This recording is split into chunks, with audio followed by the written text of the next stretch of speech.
我宣布 The 9,857th meeting of the Security Council is called to order. The provisional agenda for this meeting is the situation in the Middle East. The agenda is adopted. In accordance with Rule 37, Artículo 37 del Reglamento Provisional del Consejo.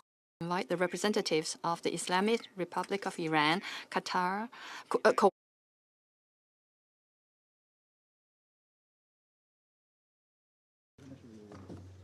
我宣布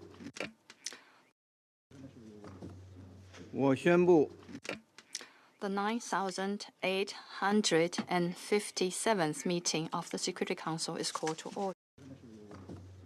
我宣布 The 9,857th meeting of the Security Council is called to order. The provisional agenda for this meeting is the situation in the Middle East. The agenda is adopted.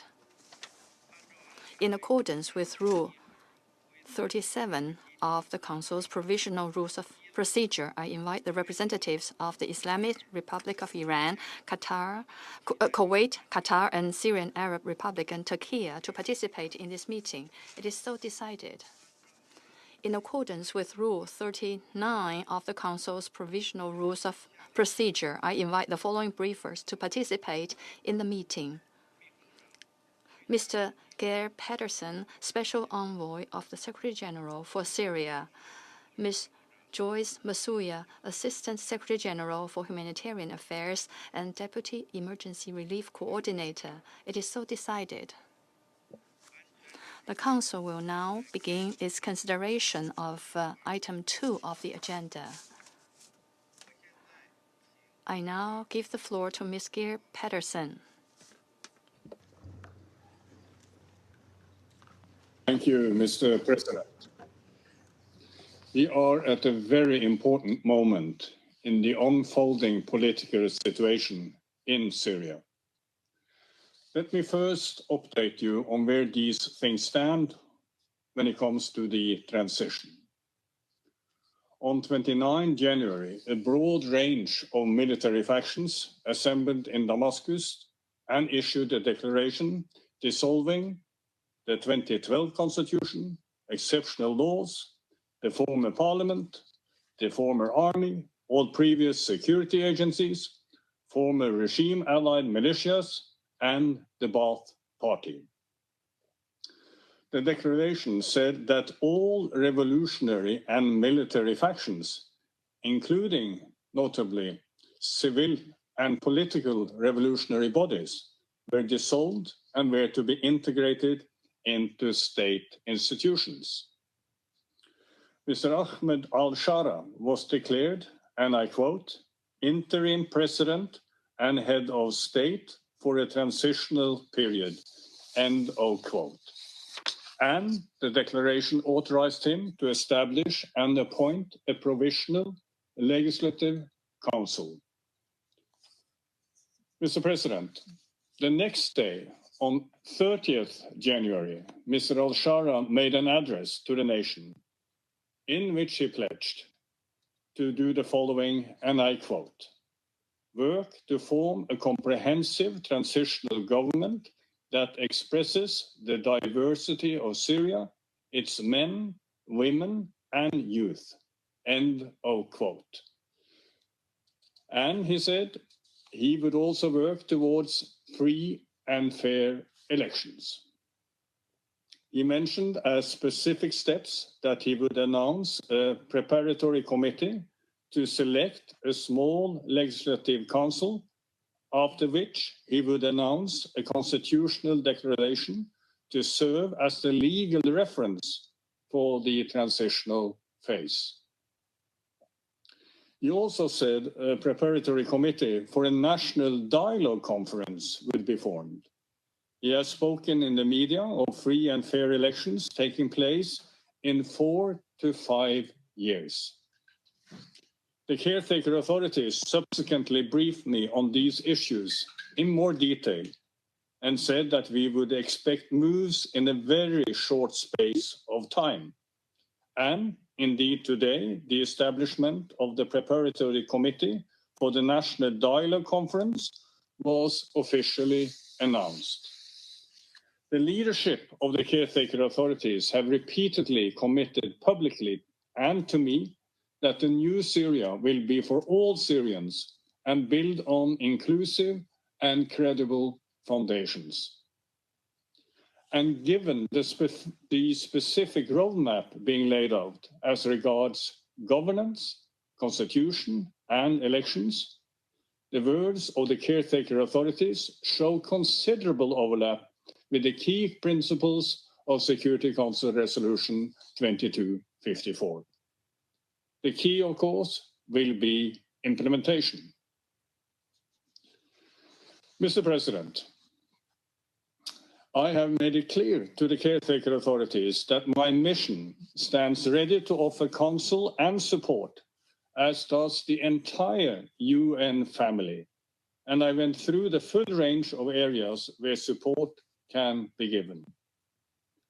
The caretaker authorities have so far committed to consulting closely with me and my office on all steps of a Syrian-led and Syrian-armed transition. We look forward to seeing this commitment translated into concrete follow-up action. We, for our part, remain ready to work meaningfully and constructively on the next steps with the caretaker authorities, as was agreed, in support of a Syrian-led process in line with the key principles of Security Council Resolution 2254. Mr. President, while in Syria, I met a diverse range of representatives, groups, and individuals from all parts of the country, involved in a full range of political, community, religious, and organizational activities. I was deeply struck by the shared conviction among all the Syrians I met that the success of Syria's political transition is essential and that it cannot afford to fail. All understand it may be imperfect, but many are concerned that there has been no rule of law, with no constitutional or legal framework for appointments and policy decisions, nor systematic communication or transparency. Some express concerns that the caretaker authorities are taking decisions that go beyond a caretaker mood, including in terms of restructuring state institutions with potential impact on specific communities. All Syrians with whom I met welcomed the public commitments of the caretaker authorities over the past 2 months, but want these to be translated into concrete steps.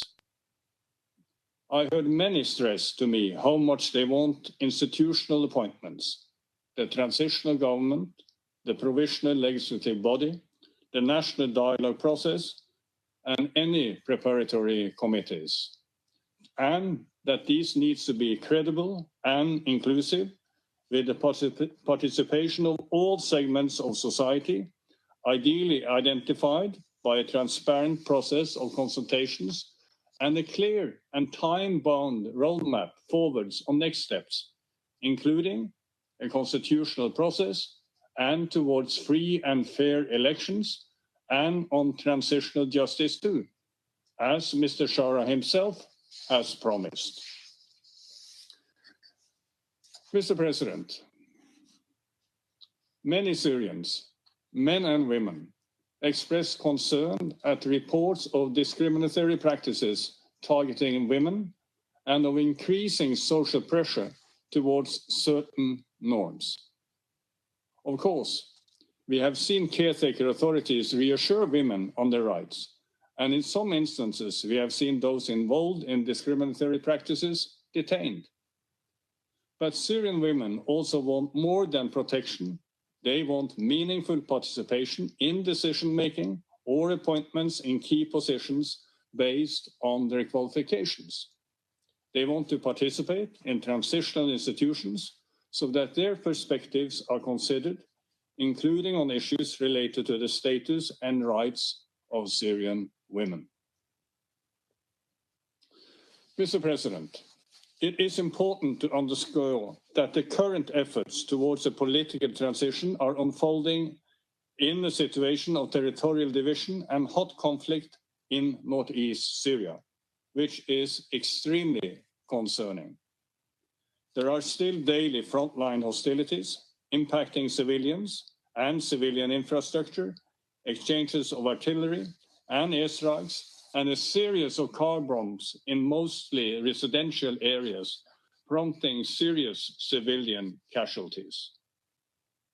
I welcome that the caretaker authority and the SDF opened a direct channel, even if progress has not yet emerged. I strongly encourage, Mr. President, the US, Turkey, and regional and Syrian partners to work together on genuine compromises that enable peace and stability to take hold in northeast Syria. It is vital to avoid further conflict, which could have drastic effects on Syrian civilians, stability, the economy, the transition, the fight against ISIL, and potentially international peace and security. And it is crucial that all doors remain open to ensuring the inclusion of all parts of Syria and all key constituencies within the political transition process. Mr. President, it is also important to stress that the security landscape remains complex in the rest of Syria too. The caretaker authorities continue to consolidate their presence, including through efforts to build a national army, with widespread support for ensuring that no weapons are held outside of the state. But many groups still exercise some or even significant autonomy. Many Syrians express fears about security fragmentation and fears it could be exploited by external actors, particularly if the transition goes awry. And many expressed parallel concerns that ongoing efforts for public sector restructuring may push hundreds of thousands into need, including former security elements, potentially jeopardizing stability in the future.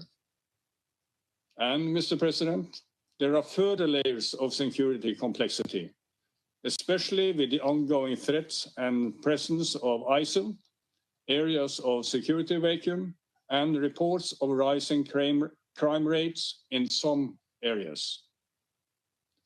I believe that moving towards the shared goal of stability and a national army will likely be linked to the overall political transition and its credibility and inclusiveness. And let me also clearly appeal to all international stakeholders to maintain a coordinated front in supporting this goal.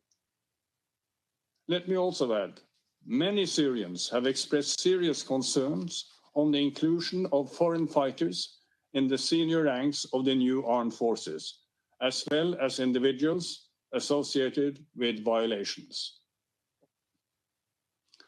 I also wish to note the visit of an OPCW delegation to Damascus and their meeting with the caretaker authorities. Mr. President, let me note a related challenge. The very concerning reports of incidents still taking place against the backdrop of the authorities' security operations, including men killed in the exchange of fire and reported serious ill treatment in detention.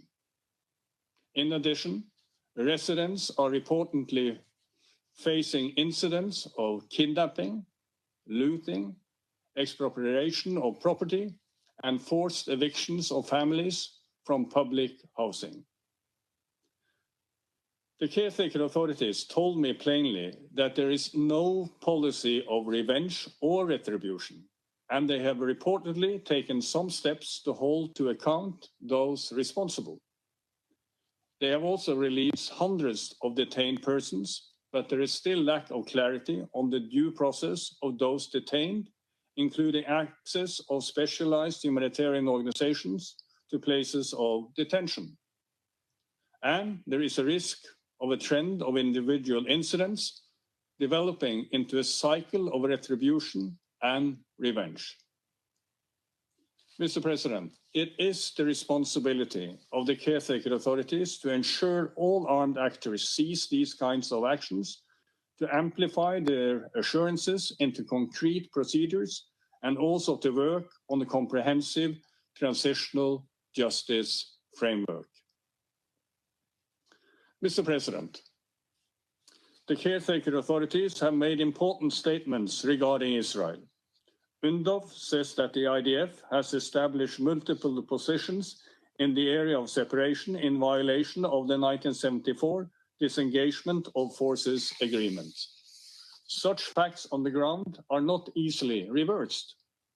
I appeal to the Security Council to hold Israel to its commitment that this is temporary presence and stress that Israel must withdraw. The UN is engaging Israel and the caretaker authorities to this end.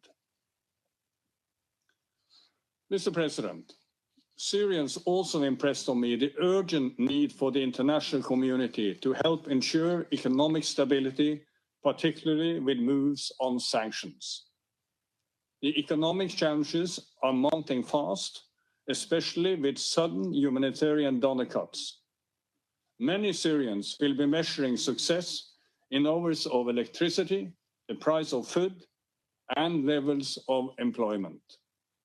Sanctioning states should make meaningful moves towards sanction easing from the outset, including in the critical sectors of energy, investments, and finance, including the central bank. I welcome the important decisions and signals from the EU and US in recent weeks, and I hope that these moves can be built upon quickly. I have also conveyed to the caretaker authorities the assessment that, as indicated by sanctioning states, a credible transition will be essential to continuing and expanding positive and bold sanction moves. Syria needs tremendous support in other areas too, including large-scale investments in Syria's recovery, reconstruction, and long-term prosperity. What I hear from key member states who have the capacity to provide such support is their confidence to make such investment will go hand in hand with concrete steps towards an inclusive, transparent transition, as well as reforms to overcome previous corruption and mismanagement, and actions in other areas we have discussed: security, terrorism, and chemical weapons. Mr. President, to conclude, I encourage the caretaker authorities to make good on their commitments to the Syrian people by clear and concrete actions on the transition and in engagement with my office. I encourage the international community to do its part on sanctions and the economy and Syrian sovereignty, all essential to a successful transition too. And I stress that the UN will continue to render its support to the Syrian political transition through the political work and support of my office, and to deliver as one across the full range of the UN family, and to stress the importance of all key international actors working together in a coordinated manner. Mr. President, let us remember that the challenges Syria faces are myriad and immense, including an ongoing conflict, a fragmented security landscape, a battered economy, and a population emerging from 14 years of war in a situation of great hope, but division too. An inclusive, credible, and transparent political transition that is Syrian-owned and Syrian-led, assisted by the United Nations and with the united international community, in line with the key principles of Security Council Resolution 2254, remains the best and only path to addressing these challenges. The Syrian people must finally be given the opportunity to restore their sovereignty, overcome this conflict, determine their future, and realize their legitimate aspirations. Thank you, Mr. President. I thank Mr. Patterson for his briefing. I now give the floor to Ms. Masuya. Thank you, Mr. President. As the Special Envoy has just said, we must seize the opportunity of this moment for Syria's people. This means grappling with the immense humanitarian crisis affecting more than 70% of the population. It also means addressing additional needs as hostilities in some areas, particularly in the north, continue. Fighting in and around Medbij in eastern Aleppo has displaced more than 25,000 people and caused dozens of civilians' casualties. Last week, 19 women and a driver were killed when a car bomb exploded near a vehicle transporting female agricultural workers. Fighting continues to hamper efforts to repair the Tishrin Dam, depriving people of water and electricity. Further east, hostilities have also continued in Al-Raqqa and Al-Hasake governorates, affecting civilians, water stations, and other civilian infrastructure. Meanwhile, explosive ordnance continues to pose a threat to civilians and to hamper humanitarian aid across the country, killing dozens of people and injuring dozens more in recent weeks. All parties must take constant care to spare civilians and civilian infrastructure in the course of military actions. Mr. President, the UN and its humanitarian partners are working to deliver critical assistance while adapting our systems to the shifting context in Syria. Since late November, we have provided more than 3.3 million people with bread assistance as well as other food aid. Mobile teams are providing health and nutrition services, including for newly displaced people. Young children and women are being screened and treated for malnutrition. The cross-border operation from Turkey remains essential.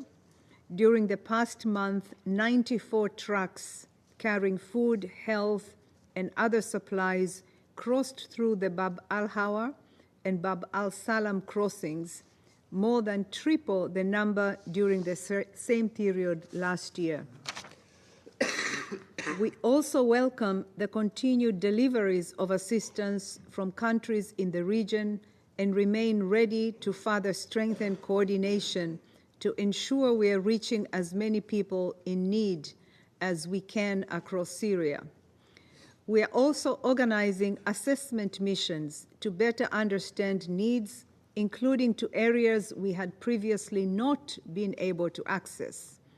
A country-wide rapid needs assessment is underway with initial results expected soon. Mr. President, since the activation of the Humanitarian Systems Scale-Up designation and the visit of the Emergency Relief Coordinator in December, Syria remains at the top of our priority list. Several senior representatives of humanitarian agencies have visited Syria to bolster operations and engage with partners and caretaker authorities, including the heads of the UN Refugee Agency and the World Food Programme. We continue to seek new and more efficient ways to scale up operations. This includes working to move towards a streamlined coordination architecture. The new structure will be led by the humanitarian coordinator in Damascus, with a humanitarian country team bringing together humanitarian actors operating across Syria. We expect this transition to be completed by the end of June of this year.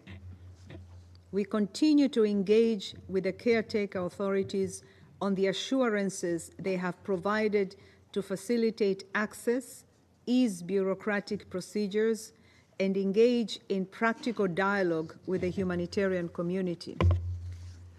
Our engagement remains constructive, and we have seen some notable improvements. Last week, cash withdrawal limits for aid organizations were lifted, and transactions authorized in Syrian pounds or US dollars, steps we hope will ease challenges around liquidity, particularly for NGOs. We have also been informed that all pending humanitarian shipments at ports of entry have been cleared. We continue to engage on procedures for NGO registration and field visits. We also welcome the caretaker authorities' authorization for the UN to continue existing arrangements for cross-border deliveries of aid from Turkey through Bab al-Hawa for a further 6 months. We hope these movements and those through other crossings will continue to be facilitated. Mr. President, funding shortfalls continue to pose an enormous constraint on our ability to scale up further. Dozens of health facilities are at risk of closure. Water and sanitation services have been suspended in displacement camps in the Northwest, affecting more than 635,000 people. We are also awaiting further clarity on the implications of the freeze on US-funded activities and associated humanitarian waivers. In 2024, US funding accounted for more than a quarter of support for the humanitarian response plan in Syria. Delays or suspension of funding will affect whether vulnerable people can access essential services. The UN and our partners are appealing for $1.2 billion to reach 6.7 million people through March of this year, as we develop a full appeal for the rest of the year based on new assessments. This is an effort to prioritize assistance to reach the most vulnerable people. 3/4 of those we hope to reach are women and children, 40% are internally displaced, more than 15% have a disability. And as donors consider their future support for Syria in the context of the current transition, maintaining vital humanitarian support will be critical. We hope any future financial pledges will be generous and commitments of support robust. Mr. President, now is the time to invest in Syria's future. Alongside the most critical life-saving support, we must sustain and restore critical health, water, and other services that can enable people to rebuild their lives and livelihoods. Many of the 6 million Syrian refugees in neighboring countries are weighing the momentous decision of whether to return. Since December, UNHCR estimates that some 270,000 people have returned. According to a rapid intention survey conducted by UNHCR in a number of neighboring countries last month, more than a quarter of refugees hope to return home in the coming year, a notable increase from similar surveys last year. Many of the more than 7 million people who are internally displaced are making similar assessments. As UN High Commissioner for Refugees Filippo Grandi said during his visit to Syria last month, sustainable, safe, and dignified returns require substantial investment in livelihoods, health services, rebuilding schools, and restoring electricity and water infrastructure. Mr. President, let me conclude by reiterating our key asks. We need respect for international humanitarian law and the protection of civilians. We need the smooth facilitation of assistance into and within the country to allow us to reach as many people as possible with the resources available. And we need the necessary funding to scale up and sustain our response along investment in Syria's development. Finally, as ever, we need a peaceful political transition and support for the Special Envoy's critical efforts. Thank you. I thank Ms. Mansuya for her briefing. I now give the floor to those council members who wish to make statements. I give the floor to the representative of the United States. Thank you, President, and thank you, Special Envoy Gary Pedersen and Assistant Secretary General Joyce Masuya for your briefings. We appreciate your candid assessments of the political and humanitarian situation in Syria and your continued engagement in Damascus. During Secretary of State Marco Rubio's recent engagements with regional leaders, he has highlighted the need for an inclusive transition in Syria. The United States believes that Council members should continue to urge an expansive representation of Syrian voices in Syria's future. Secretary Rubio has also underscored the need to prevent Syria from becoming a safe haven for terrorism. We want a Syria that denies foreign malign actors the opportunity to exploit Syria's transition for their own objectives. For many years, the Assad regime allowed Iran and its terrorist proxies, including Hezbollah, to use Syrian territory to threaten regional security and traffic dangerous weapons. Now, we are concerned by reports of newly formed groups in Syria that are inciting violence, including by seeking to draw Israel into direct conflict. These groups are reportedly receiving financial and logistical support from Iran, even after Iran's departure from Syria. The warning signs of Iran's nefarious influence and intent to reestablish its presence in Syria are clear. For these reasons, we must collectively call on Iran to stop undermining Syria's stability and security. Ongoing armed hostilities in northern Syria are also concerning, and the United States will continue to pursue a ceasefire that will enable our local partners to focus on combating ISIS and maintain security of detention facilities and displaced person camps. Since the territorial defeat of ISIS, U.S. assistance has played a vital role in managing and securing Al-Hol and Roj displaced person camps in northeast Syria, and critically, Syrian Defense Democratic Forces managed facilities, detaining thousands of ISIS fighters. But this assistance cannot last forever. The United States has shouldered too much of this burden for too long. Ultimately, the camps cannot remain a direct U.S. financial responsibility. We accordingly continue to urge countries to expeditiously repatriate their displaced and detained nationals who remain in the region.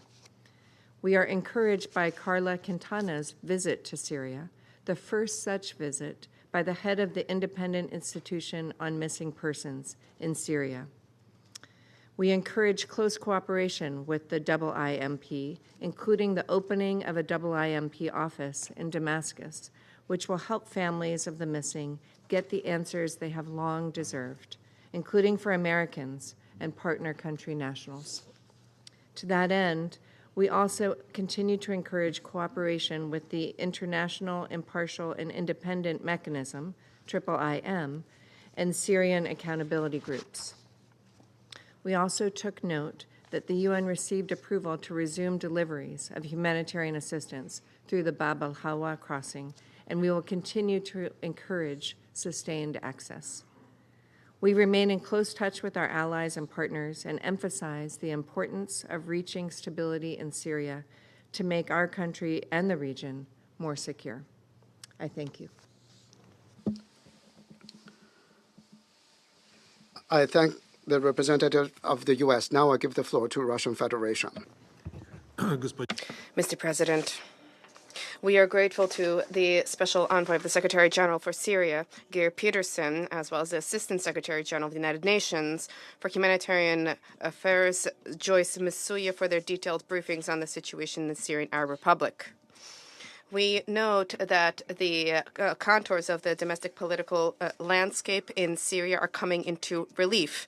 And although many elements, in order to draw comprehensive conclusions about further prospects of developments here, are not yet within reach, it is clear to all, nevertheless, that the country continues to face major challenges and problems. Furthermore, the tenuous situation that has arisen with clear indications of political uncertainty is something which certain external players have eagerly capitalized on for the advancement of their parochial agendas. For example, Israel, amid the tumult, has completely destroyed military and defense capabilities of Syria and has expanded the area of its occupation in the Golan Heights. These are illegal actions by West Jerusalem. They fly in the face of international law, and there's no justification for this kind of action. Israel has an obligation to immediately withdraw its units from the Syrian territories that are occupied, including Mount Hermon, especially given that Damascus has reaffirmed its commitment to the 1974 Disengagement of Forces Agreement, which establishes conditions for the return of Syrian troops to their posts on the Bravo side. We are also concerned by recent skirmishes on the Syrian-Lebanese border, including with the use of artillery. We call upon both neighboring countries to de-escalate and to resolve problems that arise through dialogue. A key contributing factor to this needs to be achieved through the establishment of sustained, prompt communications channel between the military political leadership in Damascus and Beirut. The Kurdish question remains a pressing issue. We note the ongoing dialogue between the Syrian authorities and the Syrian Democratic Forces. However, we note the fact that the Syrian Democratic Forces, like the Syrian National Army, have not joined the ranks of the Syrian Armed Forces. This inevitably raises concern. It is difficult not to see here alarming indicators of the expansion and deepening of divides along ethnic and religious lines. And these are also reflected in the ongoing persecution of the Alawite minority who are associated with the former government, whereas the provisional authorities in Damascus have publicly spoken out against any extrajudicial reprisals. The internet is replete with videos showing acts of violence against Alawites and other Syrians who are accused of cooperation with the former authorities. Such attempts to supplant legitimate judicial institutions with vigilante justice are completely unacceptable. There's a need for the prompt reunification of law enforcement bodies, as well as the return of a state monopoly on the use of force. And lastly, there's a need to bear in mind lessons of the recent past when ill-conceived and short-sighted steps undertaken in post-Saddam Iraq have reinforced ISIL to such an extent that the group has become a grave threat, not just for the region, but for the entire region. We urge the new Syrian authorities to prioritize these issues. There's a need to prevent ISIL and other terrorist groups' promotion of revenge ideology and their promotion of the breakup of Syrian society, and they need to be prevented from exploiting the security vacuum that has arisen. Mr. President, I now turn to the humanitarian situation.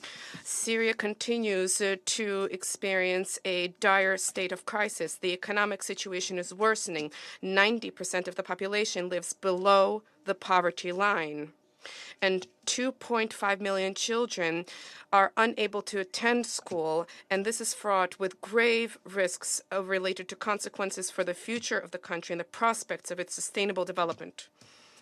We trust that after the Council determines who of its members will be penholder for the Syrian humanitarian dossier, we trust that these are issues that will be prioritized.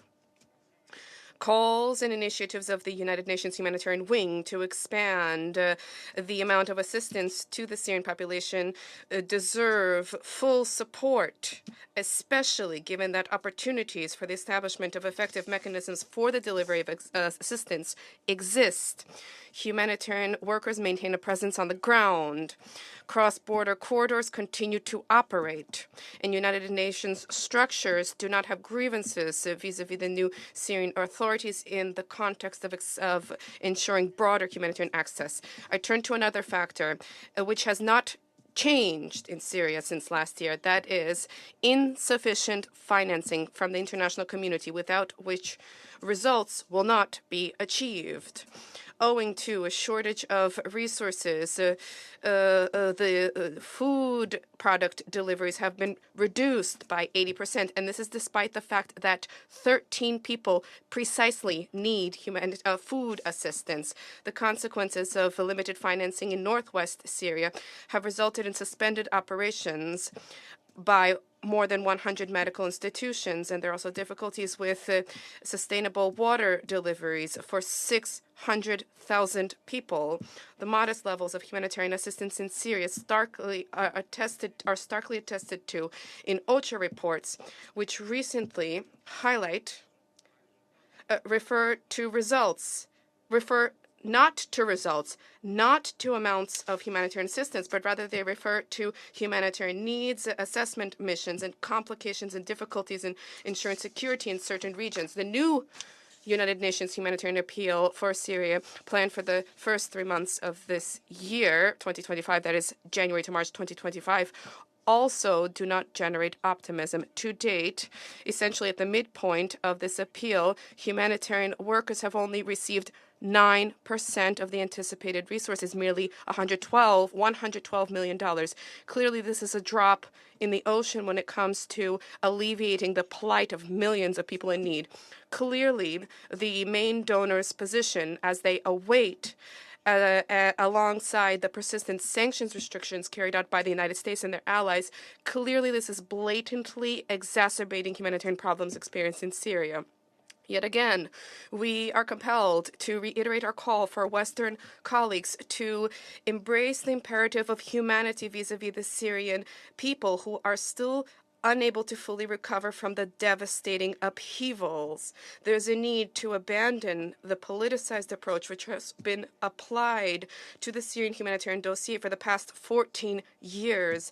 And this needs to be reflected not just in increases of assistance being provided, but also in the full lifting of the sanctions which have asphyxiated the Syrian economy. And this needs to be reflected in the lifting of barriers for the launch of projects for the recovery of the country. In this context, we view the decision of a number of countries to ease some of the anti-Syrian restrictive measures that they had previously imposed. We view this as a step in the right direction. Today, when Western capitals no longer even have any fabricated pretext for the maintenance of unilateral sanctions, the time is ripe to abandon confrontational approaches vis-à-vis the Syrian crisis and to consolidate international efforts to help ensure the rebuilding of that country.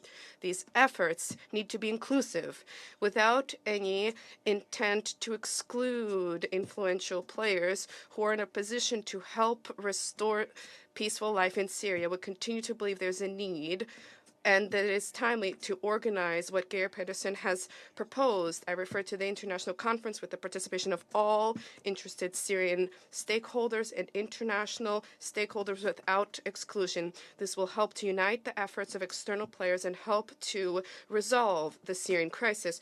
The United Nations needs to play a key role in supporting the Syrian-led, Syrian-owned, inclusive, political process on the basis of the principles which are enshrined in Security Council Resolution 2254. These include reaffirmation of the provision about the need for respect for Syrian sovereignty, independence, territorial integrity, and unity, as well as preparations for and conduct of elections, the result of which will not be disputed. We fully support the relevant efforts undertaken by Special Envoy Pedersen. For our part, we intend to continue to forge bilateral, multi-tiered cooperation with the fraternal nation of Syria and the principles of traditional friendship and mutual respect. the Russian interagency delegation visited Damascus. And today, a telephone conversation will be held between President Putin and the president of the transitional government, al-Shara. Our relations are time-tested, and they do not rely on political calculations. We stand ready to continue to deliver assistance to the Syrians in the post-crisis rebuilding of the country. Thank you. 我感谢俄 I thank the representative of the Russian Federation. Now I give the floor to the representative of Denmark. Thank you, Mr. President. I also thank Special Envoy Peterson and ASG Masuya for their very useful updates today.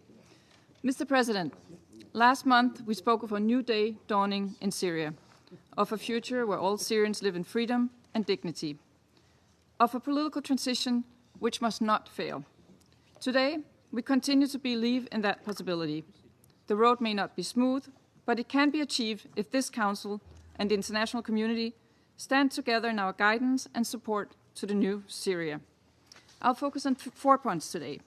First, the political transition must be credible, inclusive, and transparent. While we welcome the positive announcement by the interim government, they must be transformed into action. We call on the interim government to set a clear course for the political transition in the spirit of the key principles in Security Council Resolution 2254. All segments of Syrian societies must be represented. In particular, the full, equal, and meaningful participation of Syrian women must be ensured in the transition process. They have been the backbone of social and political movements calling for democracy, equality, and inclusivity, and their contributions are critical for the transitional justice and sustainable peace. As the Special Envoy said, Syrian women want more than protection, they want participation, and they deserve it.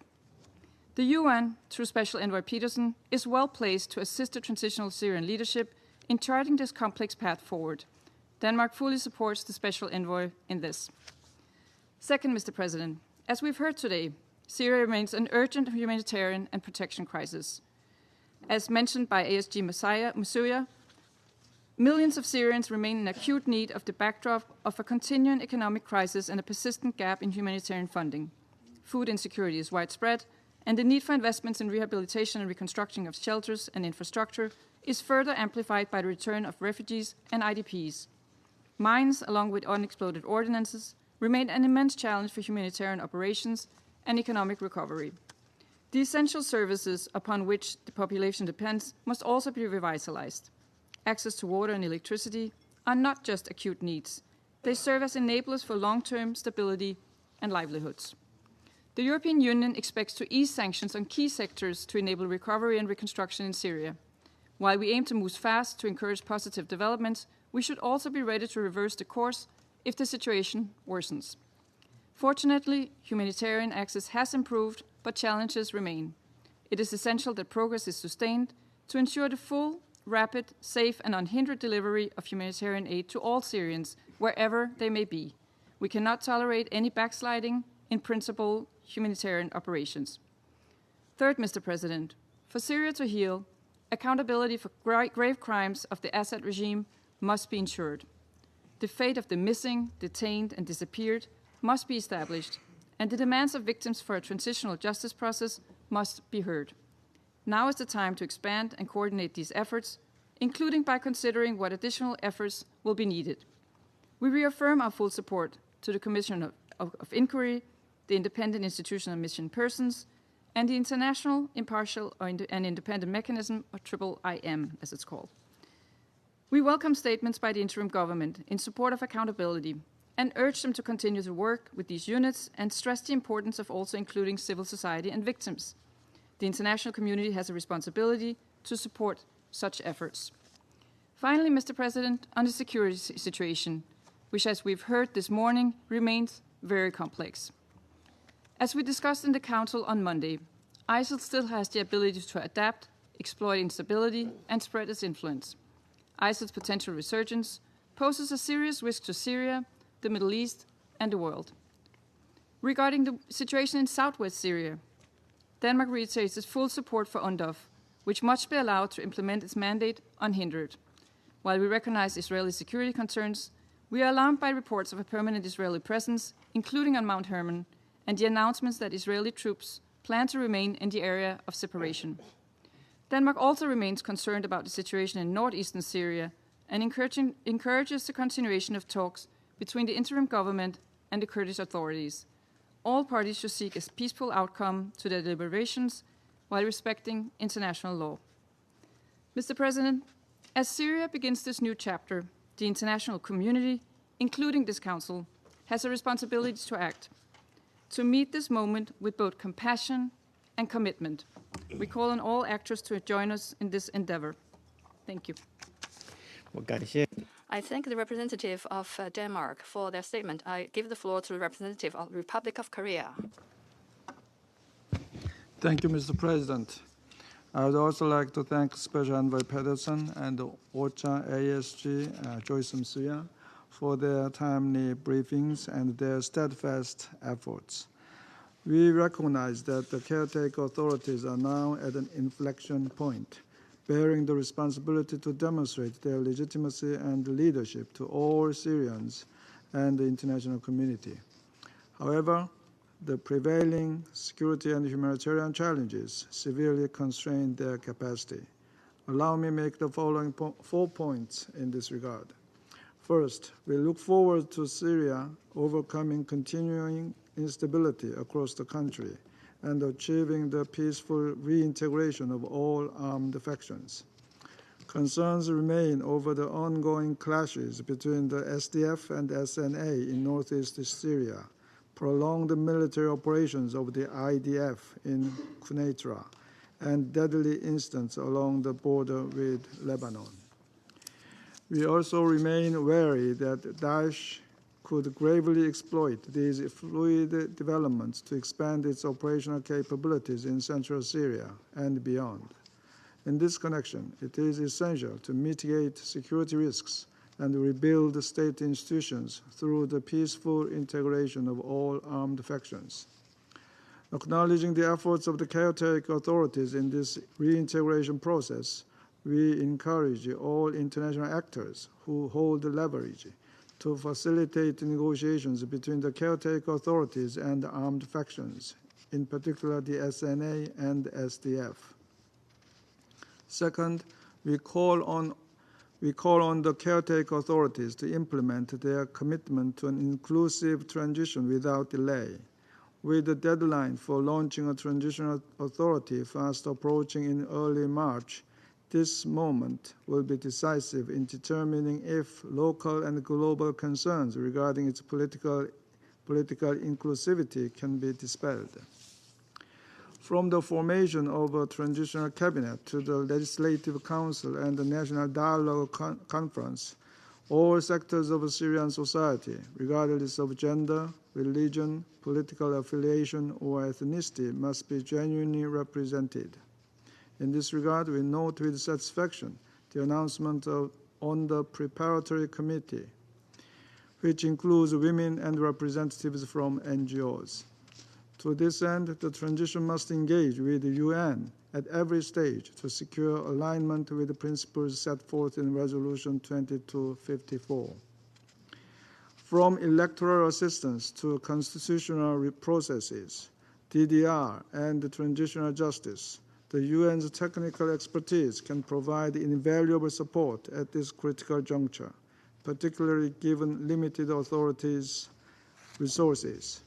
We note their willingness to cooperate with the UN and look forward to such enhanced engagement.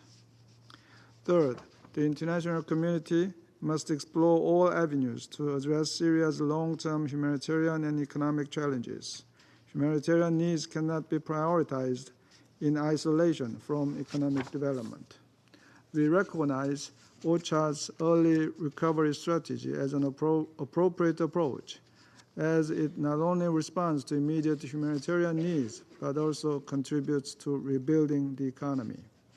In this regard, while humanitarian assistance is more urgent than ever, we note that Syria's economic recovery will remain severely constrained as long as sanctions persist. We welcome positive developments such as the U.S. General License for Syria and the EU's roadmap for lifting sanctions, and look forward to further change in this regard. It is important to remain mindful that such measures, originally imposed in response to the Assad regime's suppression and brutal crimes, now hamper the political support necessary for realizing an inclusive and peaceful transition of Syria. Fourth, we call for a careful approach in addressing the issue of Syrian refugees. Conditions on the ground are still insecure and inadequate for safe, large-scale returns. We appreciate UNHCR's roadmap for facilitating voluntary returns for Syrian refugees, while clarifying that it does not advocate return for those not ready to do so. We also endorse UNHCR's call for all states to uphold the principle of non-refoulement at all times. Mr. President, in closing, the Republic of Korea sincerely hopes that this historic momentum, which has emerged miraculously after 14 years, will be further strengthened through an inclusive, Syrian-led political process, thereby opening the path to hope, peace, and prosperity not only for Syria, but for the entire Middle East. I thank you, Mr. President. I thank the representative of the Republic of Korea for their statement. I give the floor to the representative of Algeria. Thank you, Mr. President. I have the honor to deliver this statement on behalf of the members of the A3+, namely Guyana, Sierra Leone, Somalia, and my own country, Algeria. At the outset, the A3+ would like to thank Special Envoy Geir Pedersen and ASG Joyce Msuya for their valuable briefings.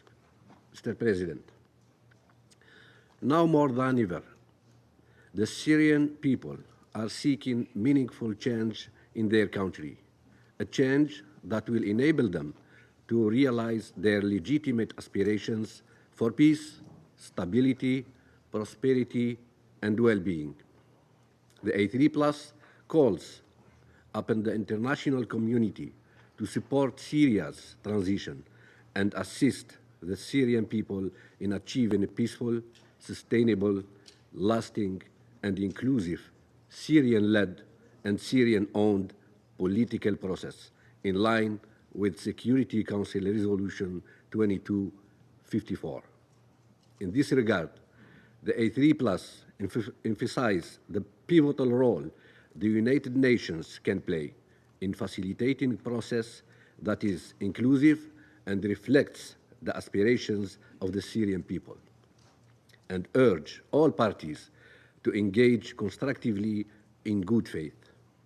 We welcome the recent engagement between the caretaker authorities and Special Envoy Pedersen and reiterate our unwavering support for the effort of the Special Envoy.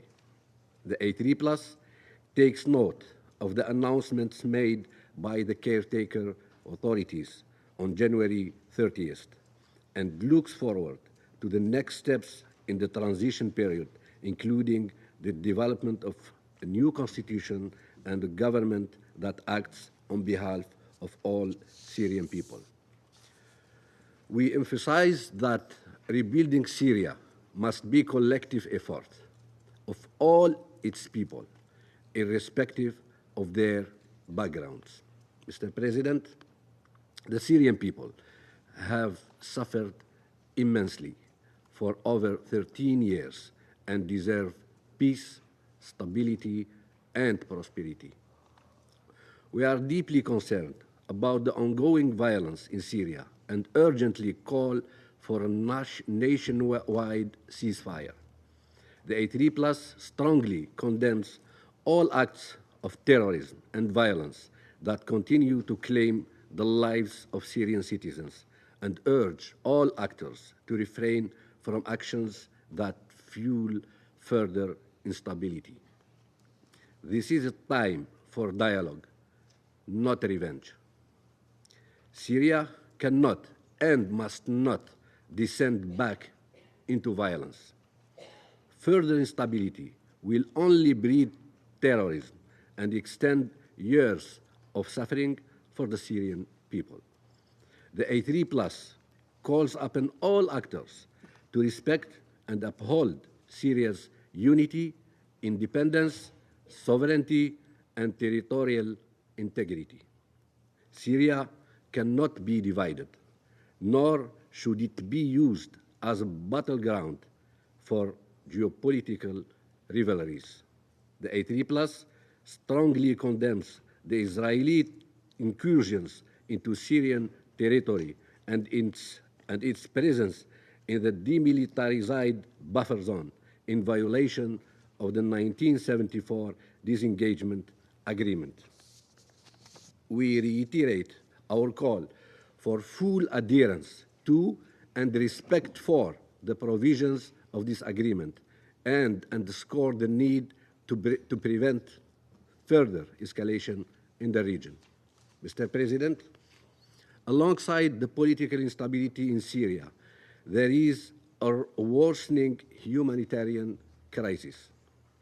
The scale of needs in the country is staggering, and the mobilization of resources remains insufficient to meet the required level of support. This crisis has been further compounded by the return of over 635,000 people since last September, many of whom are struggling to re-establish lives and livelihoods in communities that are uninhabitable for extensive infrastructural damage.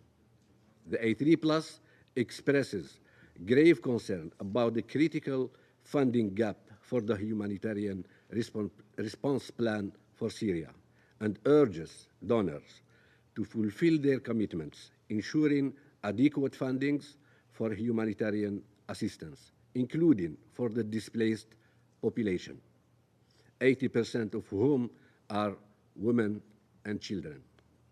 We welcome the decision to renew the authorization for the Bab al-Hawa crossing for an additional 6 months until August 7, 2025. The A3 urges all relevant actors to work together to expand and sustain humanitarian access across Syria, including through cross-line and cross-border mechanisms. Furthermore, displaced Syrians continue to face immense hardship, far from home, and their return is hindered by significant challenges related to protection, security, and economic conditions. The A3 underscores the importance of creating an environment that enables the safe, dignified, and voluntary return of displaced Syrians to their homes, in line with international law and in coordination with UN agencies. Such an environment cannot be established without an effective early recovery strategy for a prosperous economy supported by regional and international partners.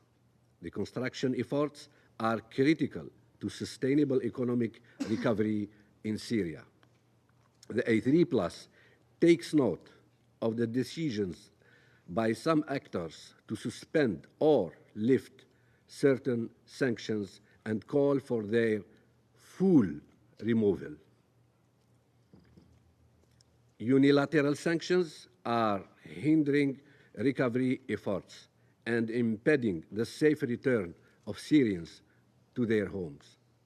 The A3 stresses the need for a balanced approach that addresses humanitarian relief and long-term economic recovery, ensuring that no measures exacerbate the suffering of the Syrian people. The A3 believes that a coordinated strategy spanning from humanitarian assistance to development is critical for Syria to overcome its current challenges. Without economic prosperity, Syria risks relapsing into violence, with millions of weapons beyond the control of state. Mr. President, our responsibility toward the Syrian people is immense. We must rise to the moment and join forces to ensure that Syria's transition is successful. The success of Syria's transition will not only benefit its people, but also contribute to regional and international peace and security. We cannot fail in this endeavor. I thank you. I thank the representative of Algeria for their statement. Now I give the floor to Slovenia. Thank you, Mr. President. I would also like to thank Special Envoy Pedersen and Assistant Secretary General Msuya for their briefings. It has been only 2 months since a long, elusive dream for the Syrian people to live a life in peace, freedom, and prosperity became tangible and within reach. The interim authorities face a historic opportunity and an important responsibility to live up to the aspirations of the Syrian people. International community has its own share of responsibility in helping fulfilling these aspirations. In this light, the core principles and objectives of the Resolution 2254 remain valid, and Special Envoy Pedersen continues to enjoy our full support. Mr. President, in this regard, I would like to make 3 points. First, there is no sustainable political solution without genuine inclusion. Syria's peaceful political transition is essential. It must succeed. Its success will be determined by all Syrians being genuinely protected, and for all Syrians, women and men, regardless of ethnic or religious affiliations, to be fully included in shaping Syria's future. Their rights must be protected and respected by a future constitution that conforms with international human rights standards. A new, united Syria must use the voice of both civil society and women. As the roadmap for a credible and inclusive transition begins to emerge, we encourage the interim authorities to continue to lead this process in a manner that is both credible and timely. And we welcome today's announcement on forming preparatory committee for the National Dialogue Conference. We are encouraged by initial engagement of the interim authorities with the international community. This was confirmed in all discussions of our Minister for Foreign Affairs in Damascus last week. A constructive dialogue with neighbors and regional actors, as well as continued cooperation with the UN, are essential during the transitional period. We recall that EU foreign ministers at the end of January reached a political agreement to begin easing sanctions on Syria. This will give a much-needed boost to the Syrian economy and help the Syrian people to get back on their feet. Second, there is no sustainable peace without safety and security. We reiterate our call for protecting civilians, safeguarding critical infrastructure and humanitarian facilities. A large number of Syrians, among them many women and children, continue to live in life-threatening and undignified conditions. We welcome the scaling up of assistance, and we join the calls for additional international support for the efforts of the UN and humanitarian organizations. We call on all parties to stop any activity that could lead to further escalation. In this regard, respect for sovereignty, territorial integrity, and unity of Syria is imperative. The fighting in northeast Syria must stop. We need a solution that protects everyone's legitimate security interests and rights of all. We also remain deeply concerned about the situation in the Golan Heights and reiterate our call for full respect of the 1974 disengagement agreement. We urge Israel to adhere to international law and withdraw from positions that compromise Syria's sovereignty and the demilitarized status of the buffer zones. It is imperative that the new Syria does not leave any room for extremism and terrorism. It is equally important for Syria to close its chemical weapons file for good. We expect Syria to fully comply with Chemical Weapons Convention. Third and lastly, there is no lasting peace without accountability. It is particularly important to advance accountability efforts in order to lay the ground for transitional justice. Accountability and justice for victims is essential for a stable and peaceful Syria. All individuals responsible for breaches of international law, in particular of international humanitarian law and human rights law, some of which may amount to war crimes or crimes against humanity, must be held accountable. We call upon all states to ensure that the arc of the moral universe bends towards justice. Thank you. 感谢 I thank the representative of Slovenia for their statement. Now I give the floor to Panama. Muchas gracias. Thank you very much, Mr. President. We'd like to thank the briefers, Special Envoy of the Secretary General, Geir Pedersen, and the ASG for OCHA, Joyce Msuya, for the very valuable briefings. We also welcome the delegations of Qatar, Kuwait, Iran, Syria, and Turkey here at this meeting. Transition in Syria is at a critical juncture for defining its future and ensuring a lasting and inclusive peace. Panama reaffirms that this process must be Syrian-led, respecting Syria's sovereignty and territorial integrity, and guided by the spirit of Resolution 2254, with the constant support of the United Nations, which we deem indispensable.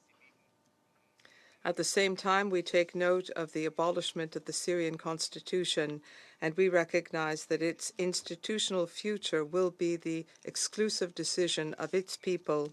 Stability and reconstruction of the country require a legitimate political framework based on consensus and the rule of law. Any lengthy, unjustified delay in the political transitional process in Syria or in the process leading up to free elections leading to clear and undisputable results would be counterproductive and disturbing. However, the proposal for a national conference could represent an important step paving the way towards a better definition of the roadmap for the country. Its success will depend on how inclusive and transparent it is, and on its ability to reflect in a timely fashion the legitimate aspirations of the entire Syrian population. Only genuine and representative dialogue will allow for a legitimate political transition, which is sustainable and guarantees stability, reconciliation, and respect for human rights. This process must recognize the participation of all actors, including civil society, and must guarantee the effective and safe inclusion of key groups, particularly women's and youth organizations. Stability in Syria is still impacted by ongoing fighting in a number of regions, particularly in the northeast of the country, where violence continues to worsen the humanitarian crisis and is hampering reconciliation and recovery efforts. Moreover, the impact of the conflict has spilled over its borders, creating tensions in neighboring countries and impacting regional stability. Violations of the Disengagement of Forces Agreement of 1974 in the Golan Heights put at risk the work of the United Nations Disengagement Observer Force and limit its ability to carry out its monitoring mandate. This has also heightened tensions in the region. There have also been recent clashes along the border between Syria and Lebanon, and this has led to an extremely volatile situation affecting security in both countries. The presence of irregular armed groups in this region has exacerbated tensions, and that has led the Lebanese army to mobilize reinforcements in the area to contain violence and protect the civilian population.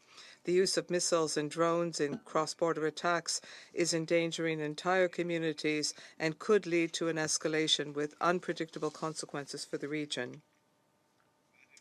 More than a decade of conflict has left a devastating humanitarian crisis. It has caused the collapse of basic services and impacted critical infrastructure.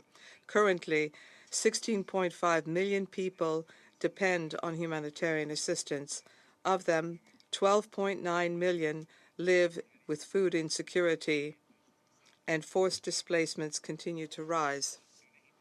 International sanctions have posed an additional challenge for the delivery of humanitarian aid, and this has impacted the capacity to respond effectively to the needs of the population.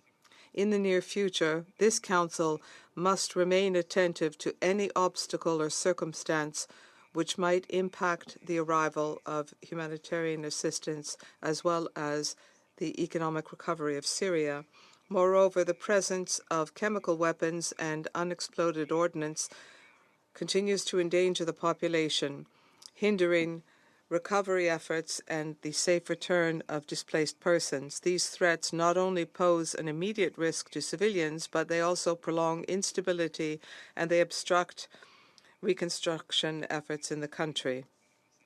That being said, Panama is optimistic about the recent visit by the Director General of the OPCW to Damascus and the resumption of dialogue with the Syrian caretaker authorities after 11 years of stalemate.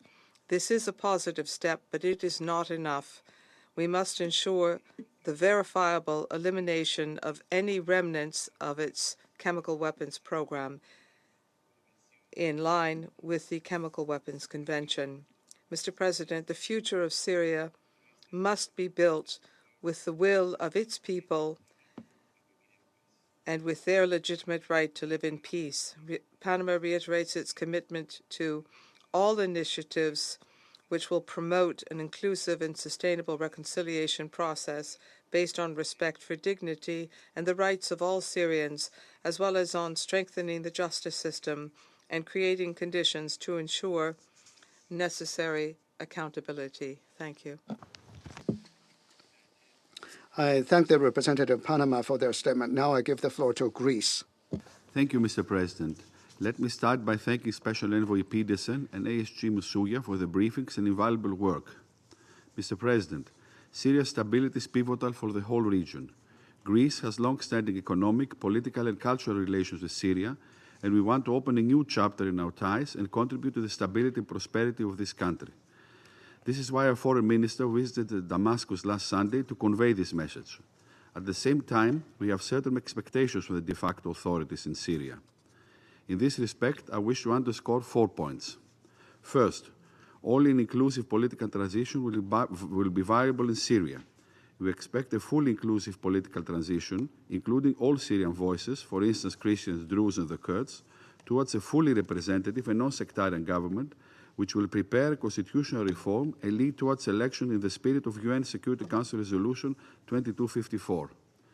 The only sustainable path forward is one of a Syrian-led and Syrian-owned, fully inclusive political process, free of foreign interference, following an inclusive national dialogue.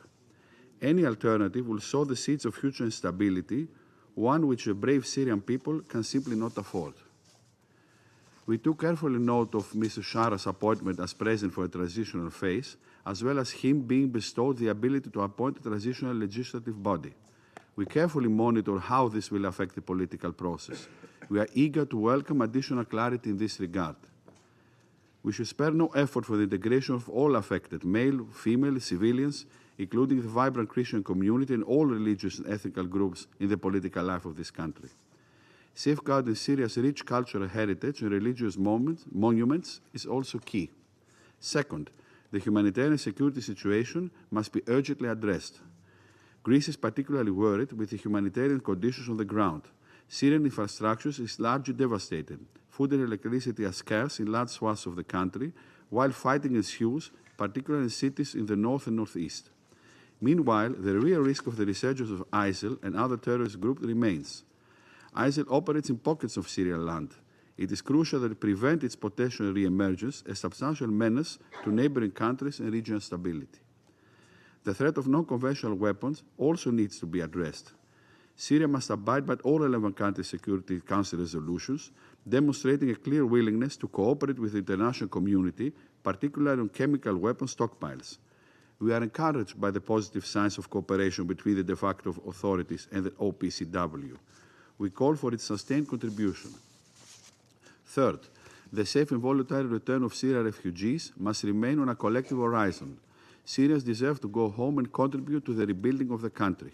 We fully support the efforts of UNHCR and OCHA in this regard, as well as collective efforts towards restoring shelters and critical infrastructure in Syria, contributing to the safe and voluntary return of Syrian refugees. We have noted the willingness of many Syrians to explore the condition for their return, and the international community must rise to this occasion. Of course, we take carefully note of appeals for the suspension of sanctions. The EU foreign ministers recently agreed on opening the discussion for a step-by-step easing of some sectoral sanctions on Syria to assist its recovery. The EU collectively sent a signal of willingness to re-engage with Syria, while also advising for caution and laying out its expectation for fully inclusive political process. Syrian commitments to fully respecting international law, including, let me stress, international law of the sea, as well as the respect for the sovereignty and sovereign rights of neighboring countries. In this respect, the EU steps are conditional and reversible. Fourth, we call on all parties to respect the unity, independence, territorial integrity, and sovereignty of Syria. Deeply concerned by systematic violations of Syrian sovereignty, we expect all actors to contribute responsibly and sincerely to the stabilization and reconciliation efforts of the international community. All regional stakeholders must refrain from acts that could jeopardize the political transition in the country for the sake of their own foreign or domestic policy objectives. In the northeast, we are particularly concerned by threats against the Kurds, who have been critical partners in the fight against ISIL. Escalation and provocative rhetoric do not help. We cannot afford another conflagration in the region. We should not and cannot ignore that the Kurdish element has been critical in containing the resurgence of terrorism. Furthermore, Greece expressed its full support to ANDOF and the implementation of its mandate, calling for the respect of the 1974 disengagement agreement. In closing, Mr. President, a new area emerged for Syrians on December 8th of 2024. There is a path towards a prosperous, stable, and inclusive Syria. To get there, we believe this Council message must be clear. International legitimacy and recognition lie at the end of a fully inclusive political path with strong and inclusive state institutions and with respect to international law. These are critical elements for ensuring regional stability and promoting Syria's long-term security and prosperity. I thank you.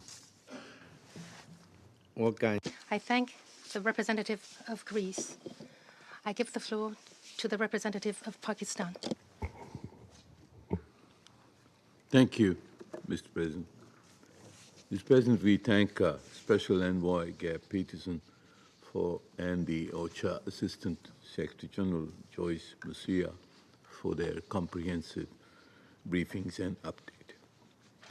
Pakistan values its historic ties with the brotherly people of Syria, who have endured immense hardship due to internal divisions and external interventions. The Prime Minister of Pakistan has welcomed Mr. Ahmad al-Shara's assumption of office as President during this transitional phase.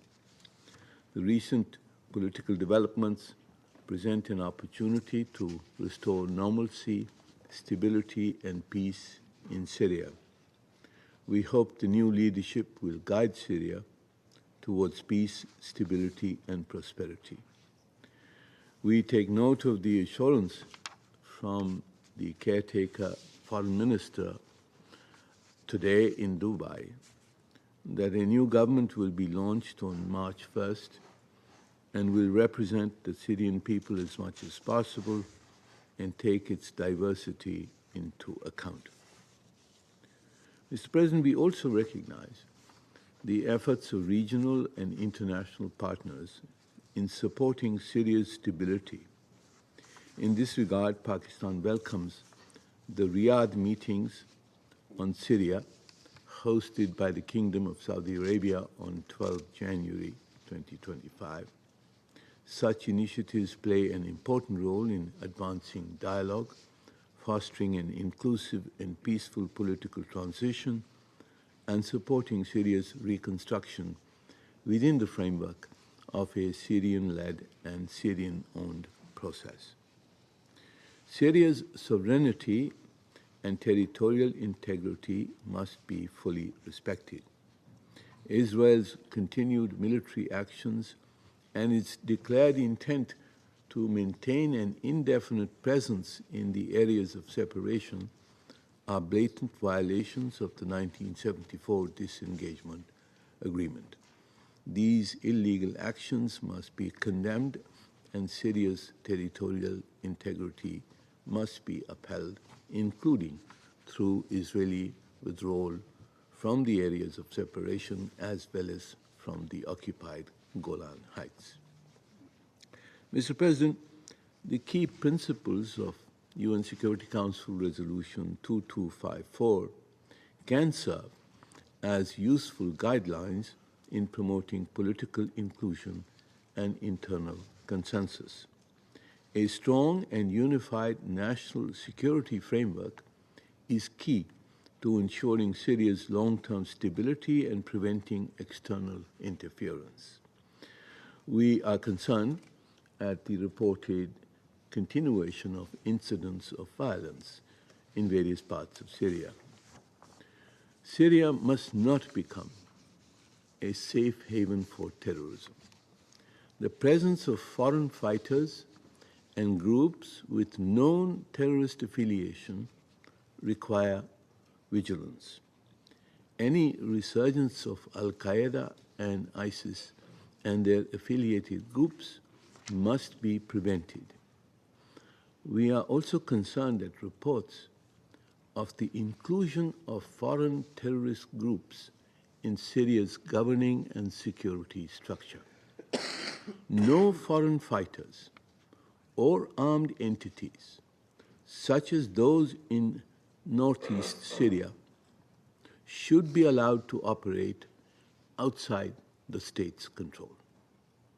The monitoring team of the 1267 Sanctions Committee should continue to assess and report on the situation.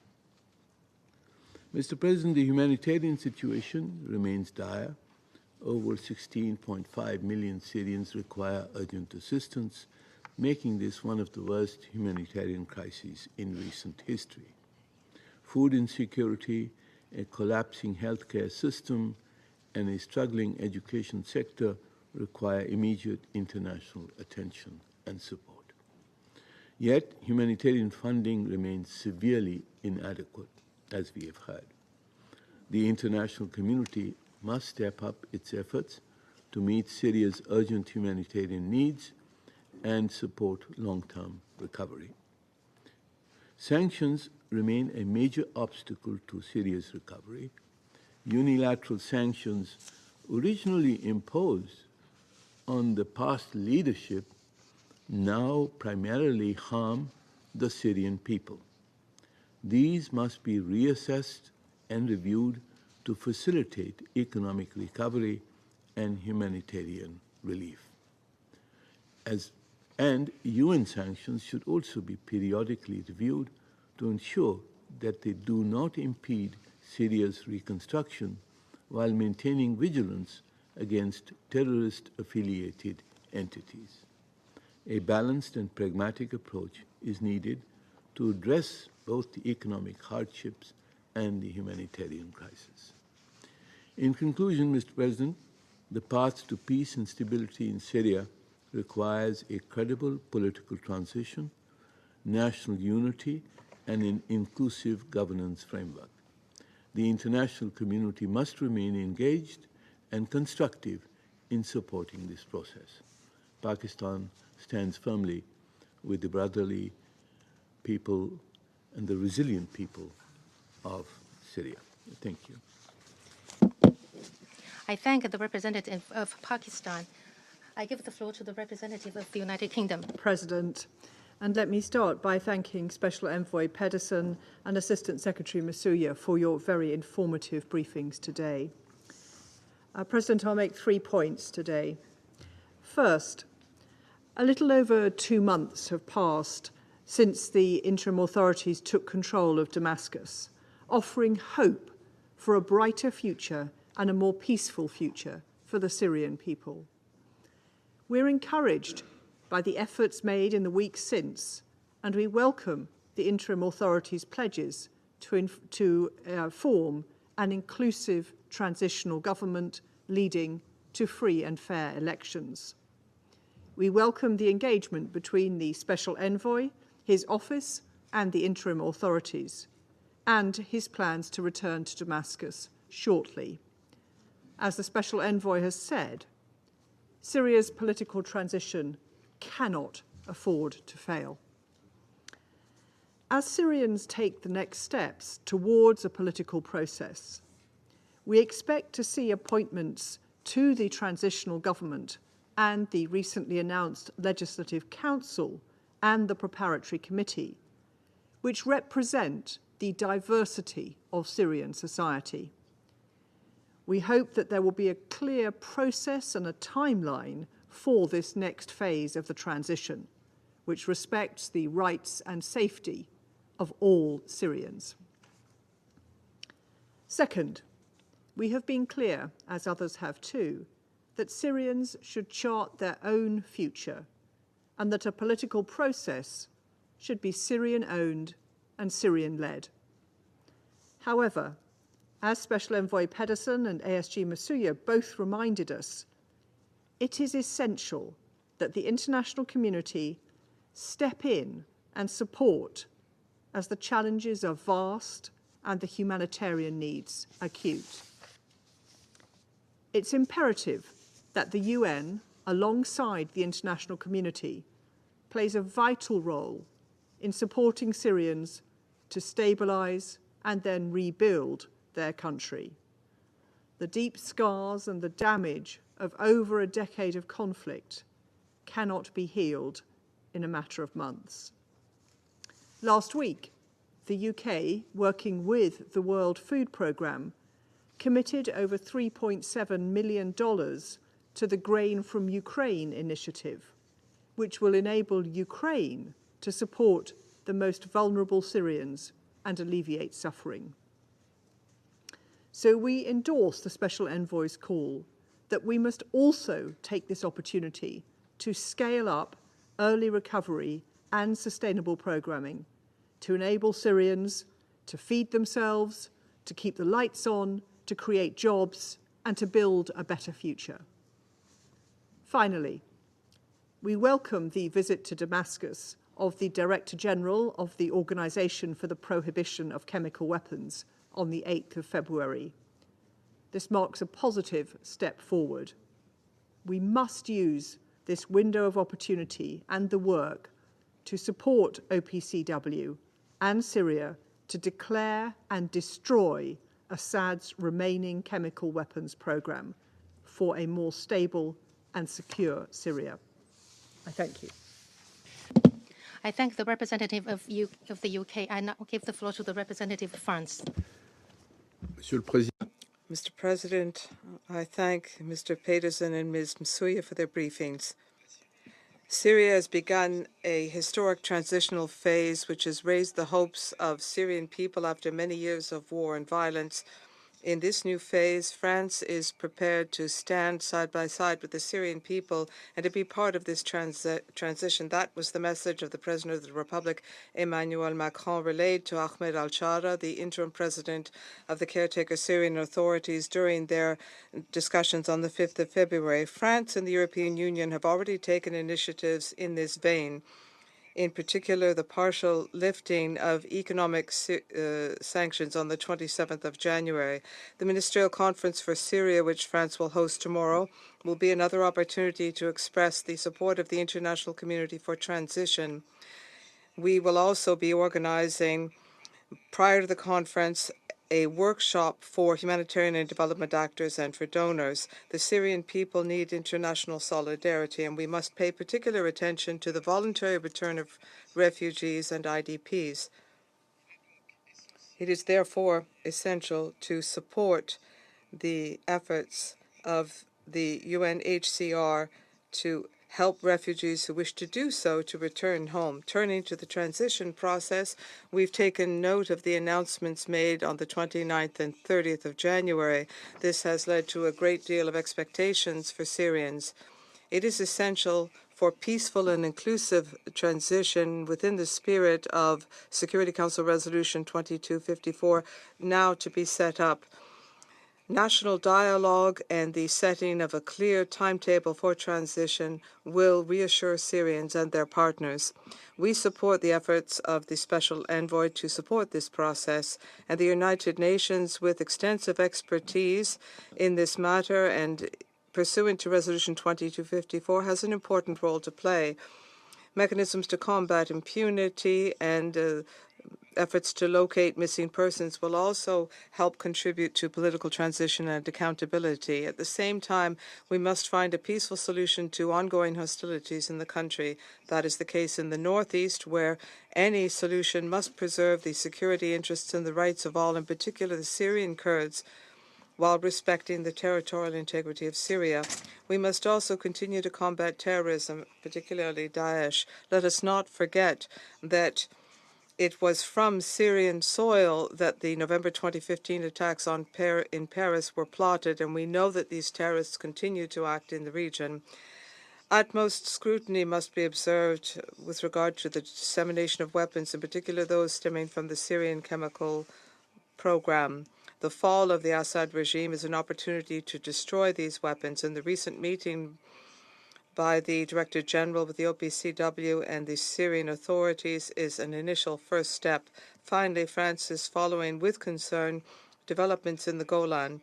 It calls on Israel to withdraw from the area and to respect the sovereignty and territorial integrity of Syria, as well as the 1974 Disengagement of Forces Agreement, which is applicable to Israel and to Syria. France reiterates its full support for UNDOF, the security of which must be maintained. I thank Representative France for the statement. I shall now make a statement in my capacity as a representative of China. I would like to thank Special Envoy Peterson and ASG Masuya for their briefings. The Syrian people who have long been mired in sufferings and hardships caused by war and chaos are longing for a return of peace and stability in their country so that they can start a life of tranquility and dignity as soon as possible. At this critical juncture, it is important for the international community to provide constructive assistance to Syria. China supports the promotion of a Syrian-led and Syrian-owned political process and the achievement of a solution that meets the aspirations of all Syrian people through inclusive dialogue and consultations. Resolution 2254 of the Security Council embodies the basic consensus within the international community and provides important guidance for addressing the Syrian issue. It remains valid in terms of the current situation. The holding of a conference of a national dialogue is a key step in the political transition for which a clear timetable should be set as soon as possible and implemented steadily. China supports the active role played by the United Nations and the Special Envoy in this process, as well as the efforts of the Arab League to help Syria in its political transition and reconstruction. Syria must not become a safe haven for terrorists. This is the bottom line that must be adhered to. The latest report of the Secretary-General points out that Syria serves as a center for terrorist activities planning, and that by exploiting the recent sudden change of the situation in Syria, terrorist organizations may seek to strengthen their position. The international community should therefore remain highly vigilant in this regard. The protracted presence of large numbers of foreign terrorist fighters in Syria has created a hidden security risk. China supports speeding up the process of repatriation of foreign terrorist fighters and calls on countries concerned to take back their nationals.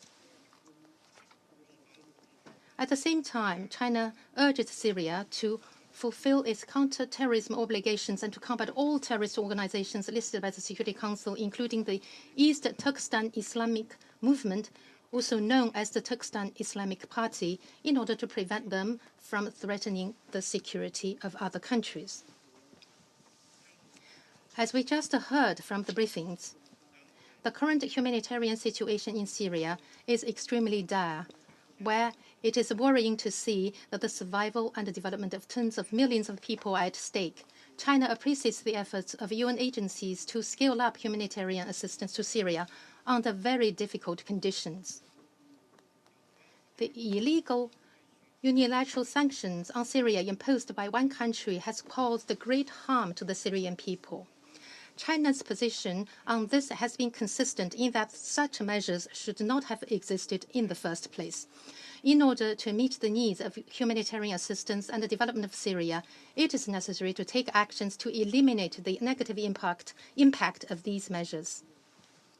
In conclusion, I would like to emphasize that the sovereignty, independence, unity, and territorial integrity of Syria should be respected under all circumstances.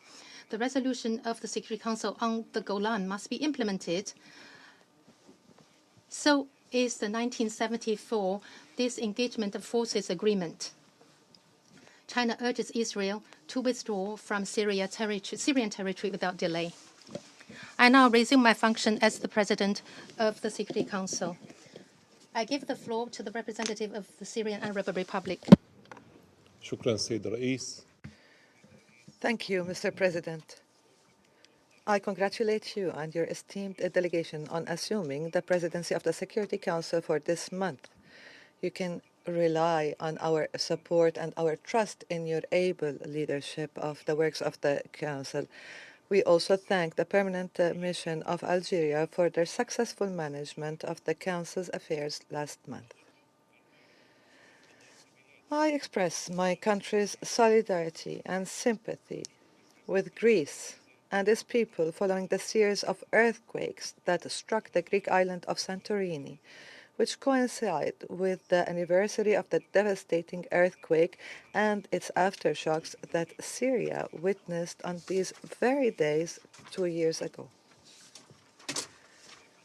Of course, I would like to thank the Special Envoy, Mr. Geir Pedersen, and the Assistant Secretary General for Humanitarian Affairs, Ms. Joyce Msuya, for their briefings. Mr. President, Syria has embarked on a transitional phase that was launched and outlined during the Victory Conference held in Damascus on January 29, 2025. The conference concluded with a set of decisions that mark a new era in Syria's political history, including the abolition of the 2012 constitution and all the exceptional laws, the dissolution of the People's Assembly, the army, all security agencies, the Arab Socialist Ba'ath Party, and the parties of the National Progressive Front. It also included the dissolution of all military factions and revolutionary political and civil bodies and their integration into state institutions. The conference also decided to appoint Mr. Ahmed al-Shara as the country's president during the transitional phase to carry out the duties of the presidency and representation of the country at the international level, and to authorize him to form a temporary legislative council to assume the legislative functions until a permanent constitution for the country is ratified and comes into effect. During the transitional phase, work will be undertaken to preserve Syria's sovereignty, unity, and territorial integrity, to achieve its renaissance through the genuine participation of all Syrians, men and women alike, youth and young women inside and outside the country, to build their future in freedom and dignity without exclusion or marginalization. Work is also underway to form a comprehensive transitional government that reflects the diversity and richness of Syria with all its components, men and women.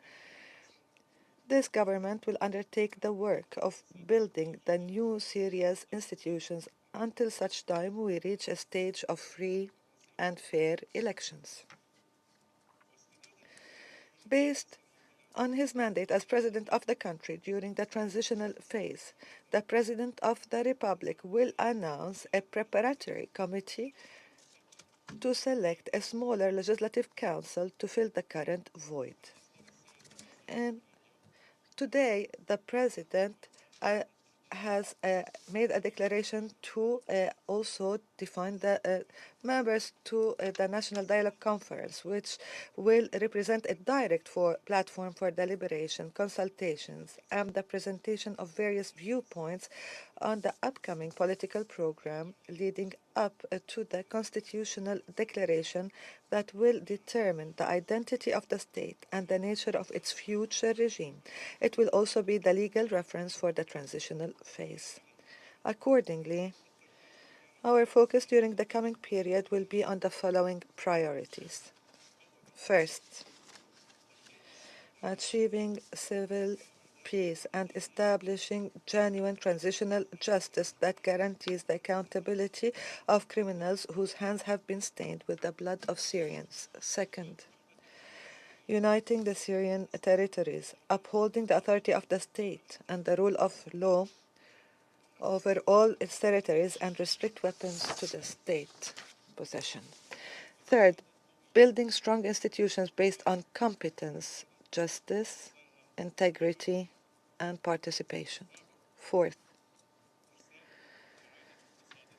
establishing the foundations of a strong economy that provides real and decent job opportunities to improve living conditions, restore basic services, and embark on the path of development. Mr. President, my government reaffirms its commitment to build friendly relations with all countries based on mutual respect and common interests. It emphasizes that the new Syria will not be a haven for terrorism, nor a source of threat to any country, neighboring countries or around the world. Recently, Syria has witnessed and continues to witness an intense political and diplomatic momentum to inaugurate a new phase premised on strengthening bilateral relations and multilateral relations with regional countries and other UN member states to contribute towards preserving the international peace and security and upholding values of friendly relations and cooperation among member states. This approach has been reflected in Syria's engagement in the multilateral sphere and strengthening the partnership with the United Nations. The Syrian people eagerly look forward to improving humanitarian and living conditions, to providing essential services, primarily electricity, achieving economic recovery, reconstruction, and returning to a path of achieving the Sustainable Development Goals. As such, immediate action is necessary to avoid disappointing the Syrian people and to bring about a qualitative shift that meets their aspirations and align with the sacrifices that they have made and the hardships they have endured to build a better Syria by Syrians and for all Syrians. To this end, the Syrian government has demonstrated full openness and has received numerous UN delegations and relevant international bodies to establish a new phase of cooperation in various fields, particularly humanitarian efforts, such as revealing the fate of the missing and forcibly disappeared by the former regime and its security apparatuses, returning the remains of martyrs to their families, and putting an end to the prolonged situation of uncertainty and suffering that they have endured. As part of the ongoing cooperation with OCHA, and you have listened to Ms. Misoya, the Syrian government has renewed the authorization granted to the UN and specialized agencies to use the Bab al-Hawa crossing for an additional 6-month period until August 7th of this year, to facilitate the delivery of humanitarian aid to all Syrians in need. Mr. President, the past 2 months have witnessed the beginning of the return of numbers of refugees and internally displaced persons to their areas. Yet the dignified and voluntary large-scale return still faces numerous challenges, most notably the extensive damage to infrastructure and public and private properties, as well as the lack of essential services, especially electricity, the lifeline of daily life in most areas, as well as the limited availability of medical and relief resources, the deteriorating economic situation, and the widespread contamination with landmines and explosive remnants. In the light of the enormous needs, humanitarian relief workers are raising the alarm about the lack of funding for humanitarian response in Syria, as by the end of last year, only 34.5% of the 2024 humanitarian response plan had been covered. At this critical moment, the funding is still below expectation, and it is very important in this critical moment in Syria's history that the international community responds effectively to the needs of the Syrian people by increasing its financial and humanitarian support. In parallel with these developments, sanctions remain a major obstacle to economic recovery and the creation of an encouraging environment for the return of the refugees. While Syria welcomes the 6-month exemptions and exceptions issued by the US as well as the European Union's decision to suspend sanctions on several key sectors for 1 year, Syria aspires to the complete lifting of sanctions imposed on the Syrian people that are causing a great damage to various aspects of daily life.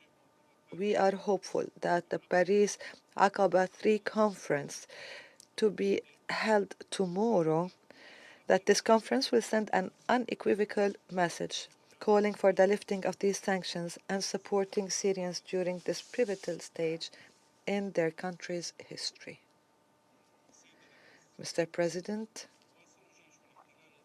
the Israeli occupation army continues its assaults on Syria's sovereignty, unity, and territorial integrity in violation of international law, the UN Charter, relevant UN resolutions, and the 1974 Disengagement Agreement.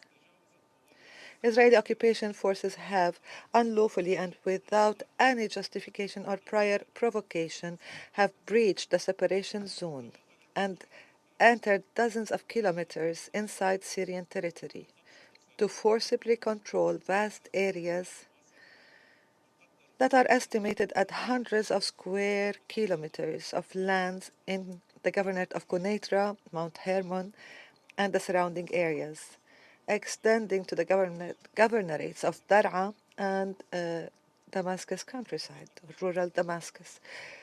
This illegal incursion has been accompanied by Israeli occupation forces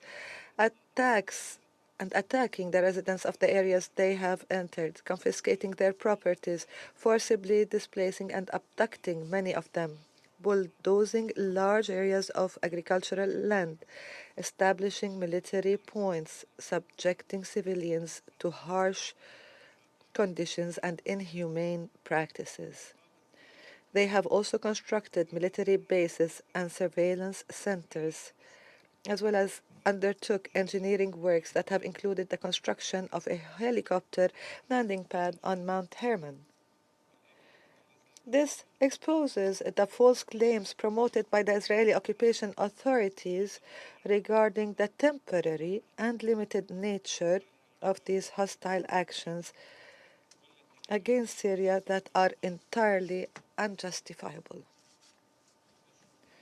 The Syrian Arab Republic strongly condemns the blatant Israeli aggression against its territory and reiterates its call upon the Security Council to fulfill its responsibilities and take firm and immediate measures to compel Israel to end its occupation of the occupied Syrian Golan and to immediately halt its ongoing aggression against Syrian territory and to unconditionally withdraw from all areas it has forcibly entered, fully adhering to the disengagement agreement and respect the mandates of UNDOF and UNTSO, and ensure the implementation of relevant Security Council resolutions, particularly the resolutions 242, 338, 497.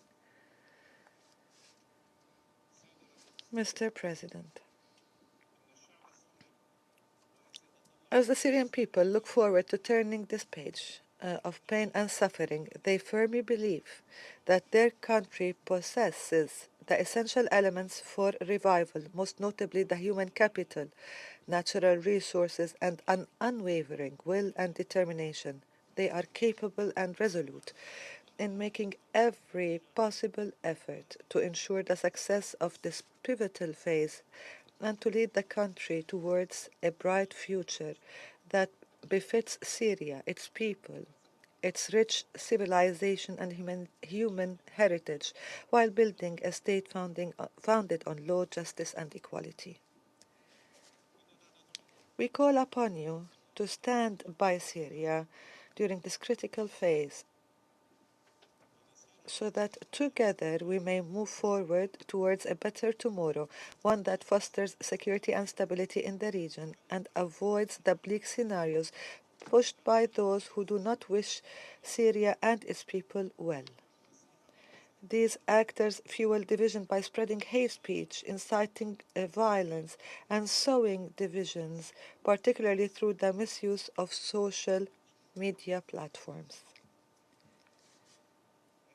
Syria will remain a nation for all its people, taking pride in its rich religious, ethnic, and cultural diversity, free from any divisive terms such as minorities or majorities or any other destructive narratives. Thank you, Mr. President. I thank the representative of the Syrian Arab Republic. Now I give the floor to the representative of Islamic Republic of Iran. In the name of God, the compassionate, the merciful, Mr. President, I extend my heartfelt congratulations to China on assuming the presidency of Security Council this month. I also warmly congratulate Algeria for the successful leadership and its presidency's conclusion in January. We appreciate Mr. Peterson, the Special Envoy, and Ms. Masuya, the Assistant Secretary General, for their briefing and their support for the UN's constructive engagement with the Syria caretaker authorities to improve the situation in Syria. Mr. President, given the current situation in Syria, I would like to make the following point. First, Syria continues to face significant humanitarian and economic challenges. Addressing these issues requires prioritizing the reconstruction of critical infrastructure and the restoration of essential services, particularly early recovery projects that are vital to the country's rebuilding effort. However, these efforts are severely hindered by the unjust and unlawful extraterritorial sanctions imposed by the US and the EU. Temporary relief from these illegal measures or limited humanitarian exemptions is not a sustainable solution. These measures must be fully lifted as they disproportionately harm the most vulnerable population, violate the fundamental rights of the Syrian people, and obstruct the country's recovery. Equally important, removing these illegal measures is essential to creating the conditions necessary for the safe, dignified, and voluntary return of all Syrian refugees and displaced persons. Second, the resurgence of terrorism in Syria poses escalating and urgent threats. The presence of foreign terrorist fighters with conflicting agenda has exacerbated instability, jeopardizing both regional and global security. As the Undersecretary General of the United Nations Office of Counterterrorism warned in this chamber, the risk that stockpiles of the advanced weapon could fall into the hands of terrorists remains a serious concern. An estimated 42,500 individuals, some with alleged link with Daesh, remains in detention camps in northeastern Syria. A structured, accountable process for repatriation is essential to restoring stability in Syria and the broader region. FTS must be returned to their countries of origin, held accountable through legal proceeding, and prevented from posing further threats. Iran remains firmly committed to combating terrorism and is prepared to cooperate with legitimate international partners to address these critical challenges. Third, the rights of all communities must be fully respected in accordance with international law, and all forms of political pressure and harassment aimed at displacing minorities in Syria, particularly Alevites and Shiites, must cease immediately. Likewise, safeguarding Syrian religious sites is crucial to preserving the country's identity and unity. In this context, all communities must have unrestricted access to their religious places and be able to practice their rituals freely without fear of persecution, intimidation, or arrest. Fourth, Israel remains a serious threat to Syria, repeatedly violating Syrian sovereignty and territorial integrity, defying all Security Council resolutions. This regime refused to withdraw from the occupied Golan Heights. With U.S. support, Israel has expanded its occupation and systematically dismantled Syria's military and research infrastructure. The Security Council must take decisive action to stop these violations and compel Israel to withdraw from all occupied Syrian territories. Fifth, Iran once again reaffirms its unwavering commitment to Syrian sovereignty, independence, unity, and territorial integrity. The future of Syria must be determined solely by its people, free from any external interference or imposition. Iran supports the formation of an exclusive government through free election and comprehensive national dialogue, ensuring fair representation for all Syrians. Resolution 2254 provides a clear framework with constitutional reform as a key priority. Furthermore, Iran underscores Syria's rightful and deserved place in the international community, emphasizing its commitment to international and bilateral obligation while safeguarding its sovereignty. Sixth, we categorically and unequivocally reject the baseless allegation made by the representative of the United States against my country. These accusations are not only unfounded, but appear to be crafted solely to distort the truth and reality on the ground and mislead the international community. Regrettably, such claims are neither surprising nor unexpected. They are only the product of directives from Washington, which finds it necessary to accuse Iran at every Security Council meeting. However, the facts speak for themselves. For many years, under the pretext of counterterrorism, the United States has repeatedly violated Syria's sovereignty and territorial integrity and provided safe haven for terrorist groups and the occupying regime of Israel to further its geopolitical ambitions.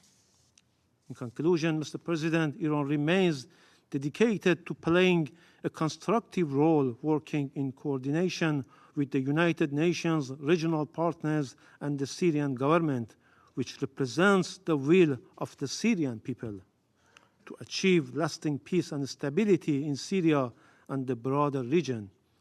In this context, we fully support the efforts of UN Special Envoy Geir Peterson and stress that the United Nations must play a central role in this process. I thank you. I thank the representative of Iran. I give the floor to the representative of Qatar.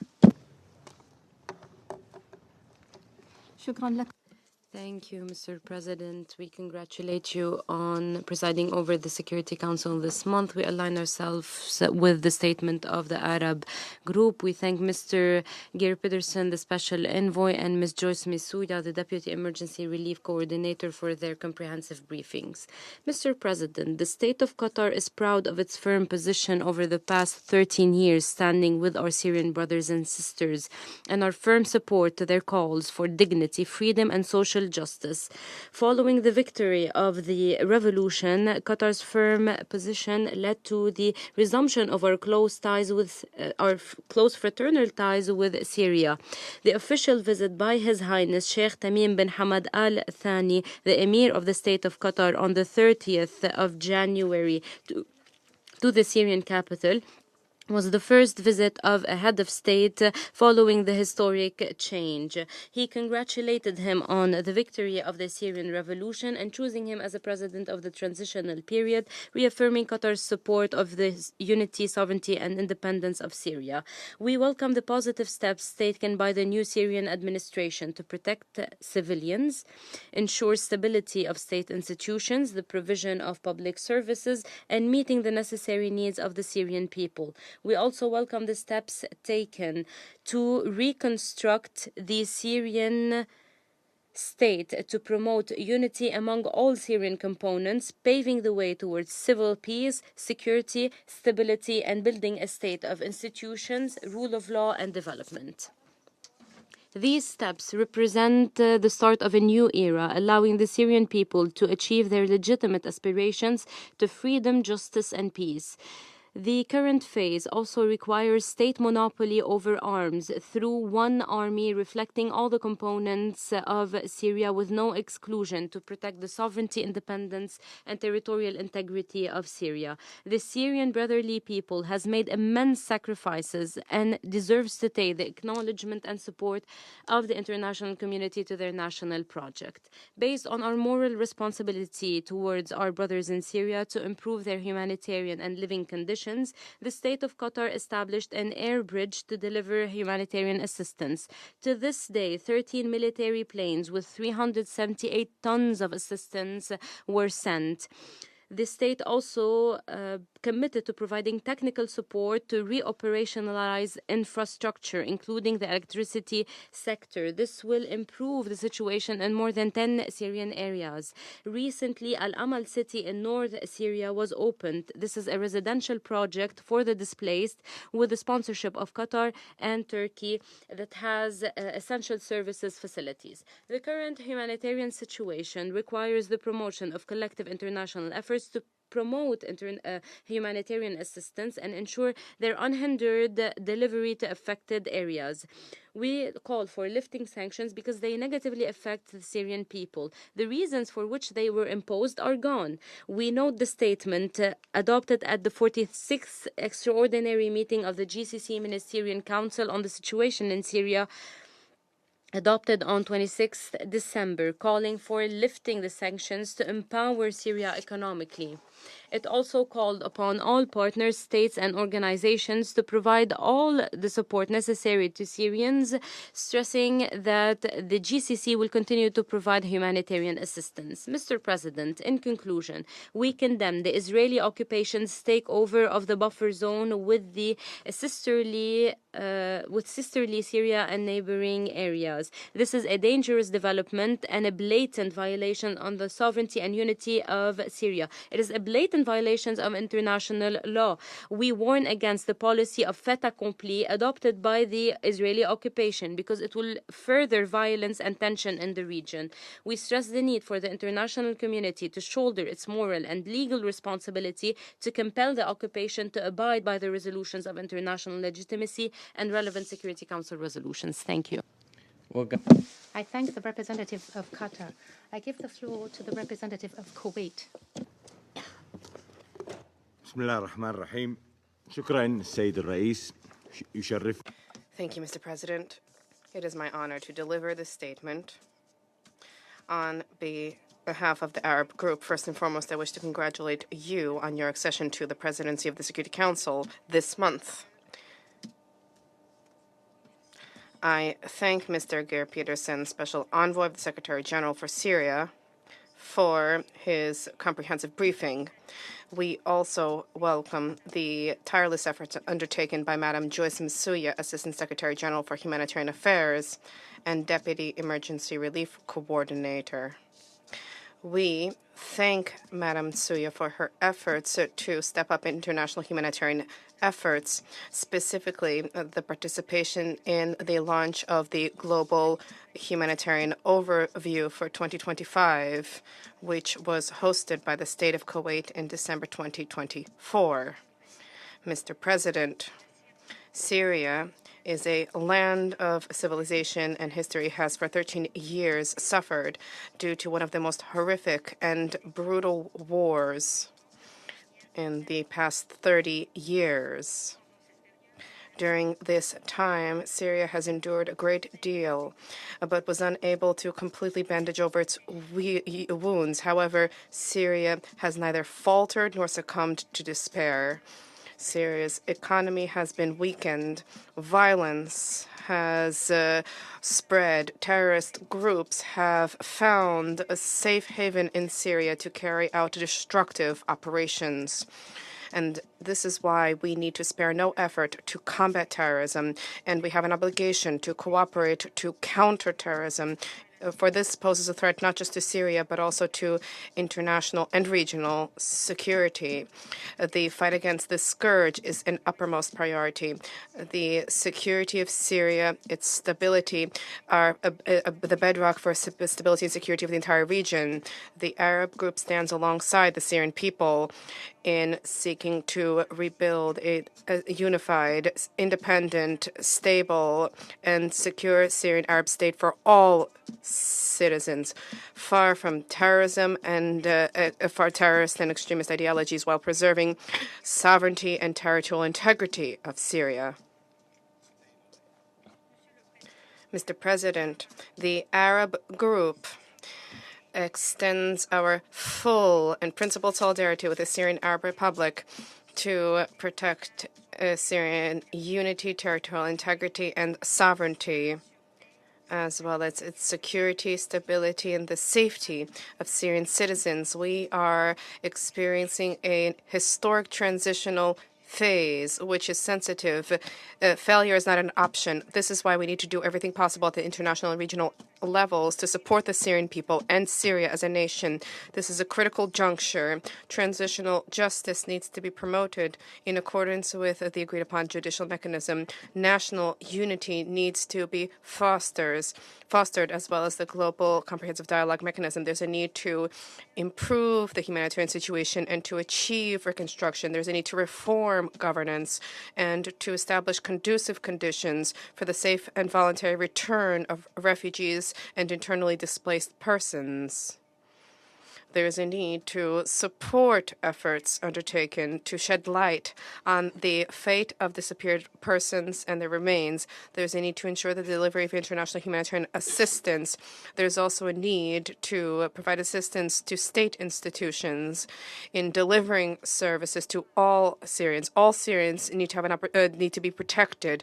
Their rights need to be upheld regardless of race, religious affiliation, far from community-based quotas, with support from the United Nations and the Arab League in accordance with a comprehensive political process that is Syrian-led and Syrian-owned,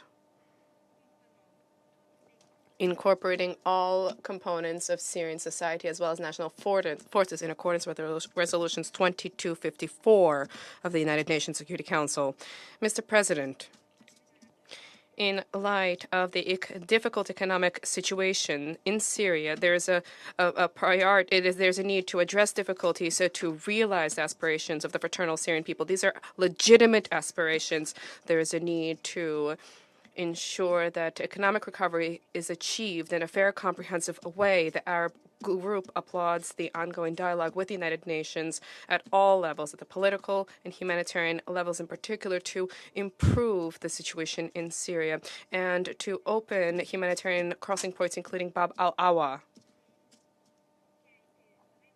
which was reopened thanks to the efforts undertaken over 6 additional months. We reiterate the importance of standing ready to cooperate with the United Nations and the importance of continuing efforts to extend access to humanitarian assistance to ensure that this assistance reaches all Syrian society sectors. There's a need for a political process that incorporates all Syrian components in accordance with Resolution 2254. We reiterate the importance of building upon international momentum that is currently underway to advance, to make headway, and to make a qualitative leap at the economic, humanitarian, and other levels. This will help the Syrian people rebuild their nation. This will meet their aspirations in accordance with the aspirations of their, and taking into account their history and ensuring a bright future. In this regard, we are counting on the efforts of the international community to meet the urgent needs of all Syrian population groups and to alleviate the suffering as well as to advance stability and development in Syria. And in this way, it will be possible to address grave food security issues, and it will be possible, therefore, to restore basic services, including health, clean water, and electricity.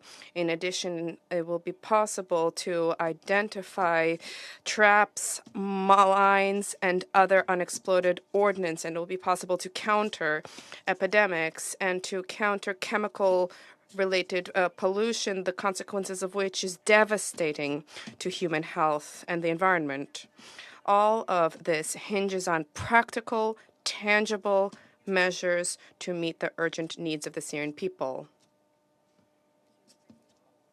Mr. President, the Arab group condemns in the strongest terms the incursion by the occupying power in an ongoing and growing way in the buffer zone with Syria and other adjacent sites in Jabal Sheikh, Mount Hermon, and Quneitra government, and Rif Dimashq, the suburb of Damascus. The wealth there is being looted, land there is being destroyed. This is an occupation which is in addition to the existing occupation and constitutes a flagrant violation of international law. We call for the immediate withdrawal of the Israeli occupying forces without any conditions from all Syrian Arab territory. And we call for respect for the 1974 Disengagement of Forces Agreement and compliance with Security Council resolutions, specifically 242, 338, and 497. We reaffirm that the Golan Plateau is Syrian Arab land, occupied land, and we call on UNSO and UNDOF to shoulder their responsibility to ensure that they are in a position to carry out initiatives related to surveillance and oversight. In accordance with the relevant resolutions establishing these two bodies, we exhort the Security Council to adopt the necessary urgent measures to halt Israeli unilateral violations, specifically violations of the sovereignty of Syrian land, and for an end to Israeli large-scale land raids. Moreover, the occupying power has an obligation to respect Syrian sovereignty in all Syrian territory, including the Syrian Arab-occupied Golan. To conclude, Mr. President, the Arab group reaffirms the importance of mobilization to ensure the unity of Syria as well as its territorial integrity. We reject any attempt to divide the land or to interfere in its domestic affairs. We reaffirm our steadfast position in favor of the Syrian Arab Republic. The security of Syria is our security. The viability of Syria is ours. The aspirations of the Syrian people are our aspirations. We reaffirm our full and unstinting support for the fraternal Syrian people at all levels to safeguard peace, international peace, and security. I wish you every success. Thank you, Mr. President.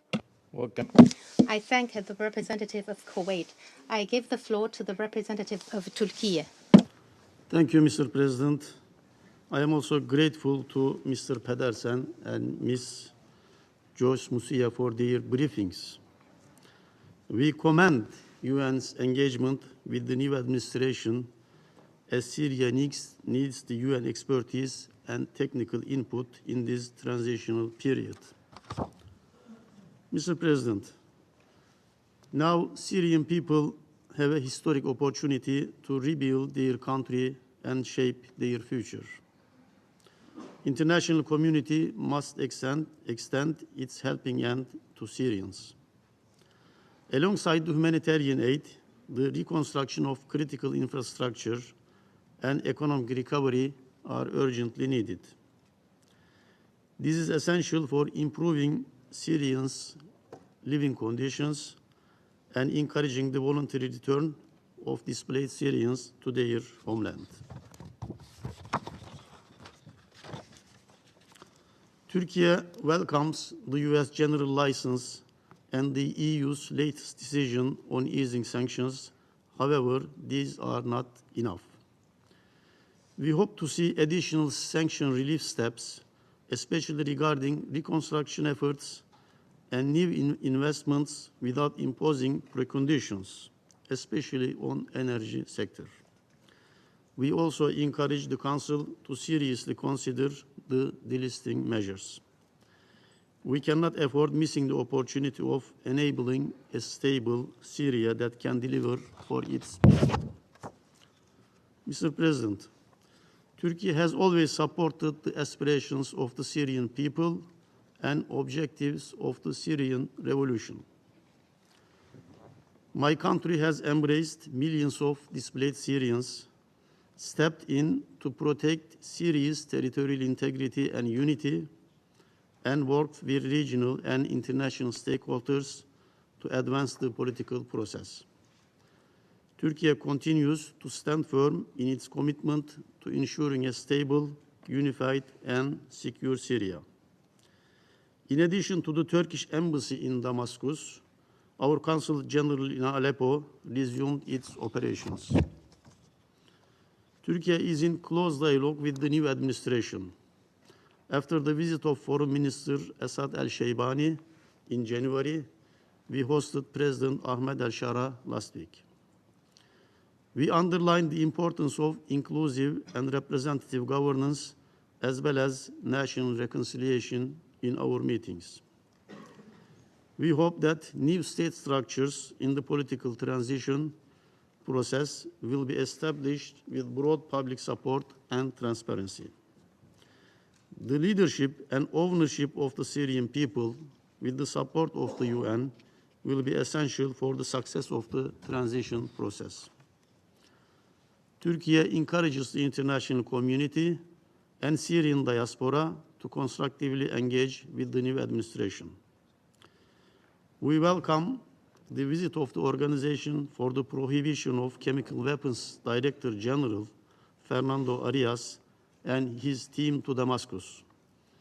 We will continue to support the cooperation between OPCW and Syria in eliminating chemical weapons and evidencing the perpetrators. Mr. President, there is no place for either Daesh or PKK, YPG, SDF in the future of Syria. Putting an end to the existence of these terrorist groups is a prerequisite for a peaceful, independent, and politically unified Syria. Turkey appreciates the new administration's determination to fight terrorism and is ready to cooperate with Syria in this regard. YPG SDF cannot be considered distinct entity from PKK, and they declared it so themselves. The so-called SDF is not a legitimate representative of Syrian Kurds. This terrorist organization's occupation of the northeast is a threat to Syria's territorial integrity and local residents. Its exploitation of Syria's natural gas and oil resources must end. These resources should be returned to their rightful owners the Syrian people to be utilized in building a prosperous Syria. Non-Syrian elements within these terrorist organizations must leave the country. The rest of the YPG-PKK elements should lay down all their arms. Terrorist organizations in northeast Syria use Daesh camps and prisons for propaganda to justify their presence. Now it is time to transfer the security of these camps and prisons to the new administration. Turkey is ready to provide all possible support to Syria in this regard. We also call for Daesh detainees held in the camps and prisons to be repatriated to their countries of origin. These countries should be ready to take their citizens. Mr. President, Israel's incursions into Syrian territories are a source of grave concern. Their ongoing military activities in Syria violate Syria's sovereignty and undermine efforts to bring the stability to the region as a whole. We condemn Israel's continuing advance into the Syrian territory and call on this August Council to take immediate and decisive action to ensure an end to the Israeli presence in Syria. Mr. President, Turkey will spare no effort in providing necessary support for Syria for recovery and reconstruction during this transitional process. We encourage the international community to mobilize all their resources required in this regard. Preservation of Syria's stability, territorial integrity, and unity is our utmost priority. It is vital that we all collaborate to prevent any actions that could undermine these fundamental principles. In conclusion, Mr. Chairman, let me remind that Turkey has never left Syrian people, even during the peak time of brutal conflict, and will continue to do so during post-conflict and peacetime. Thank you. I thank the representative of Turkey for his statement. There are no more names inscribed on the list of speakers. I now invite council members to informal consultations to continue our discussion on the subject. The meeting is adjourned.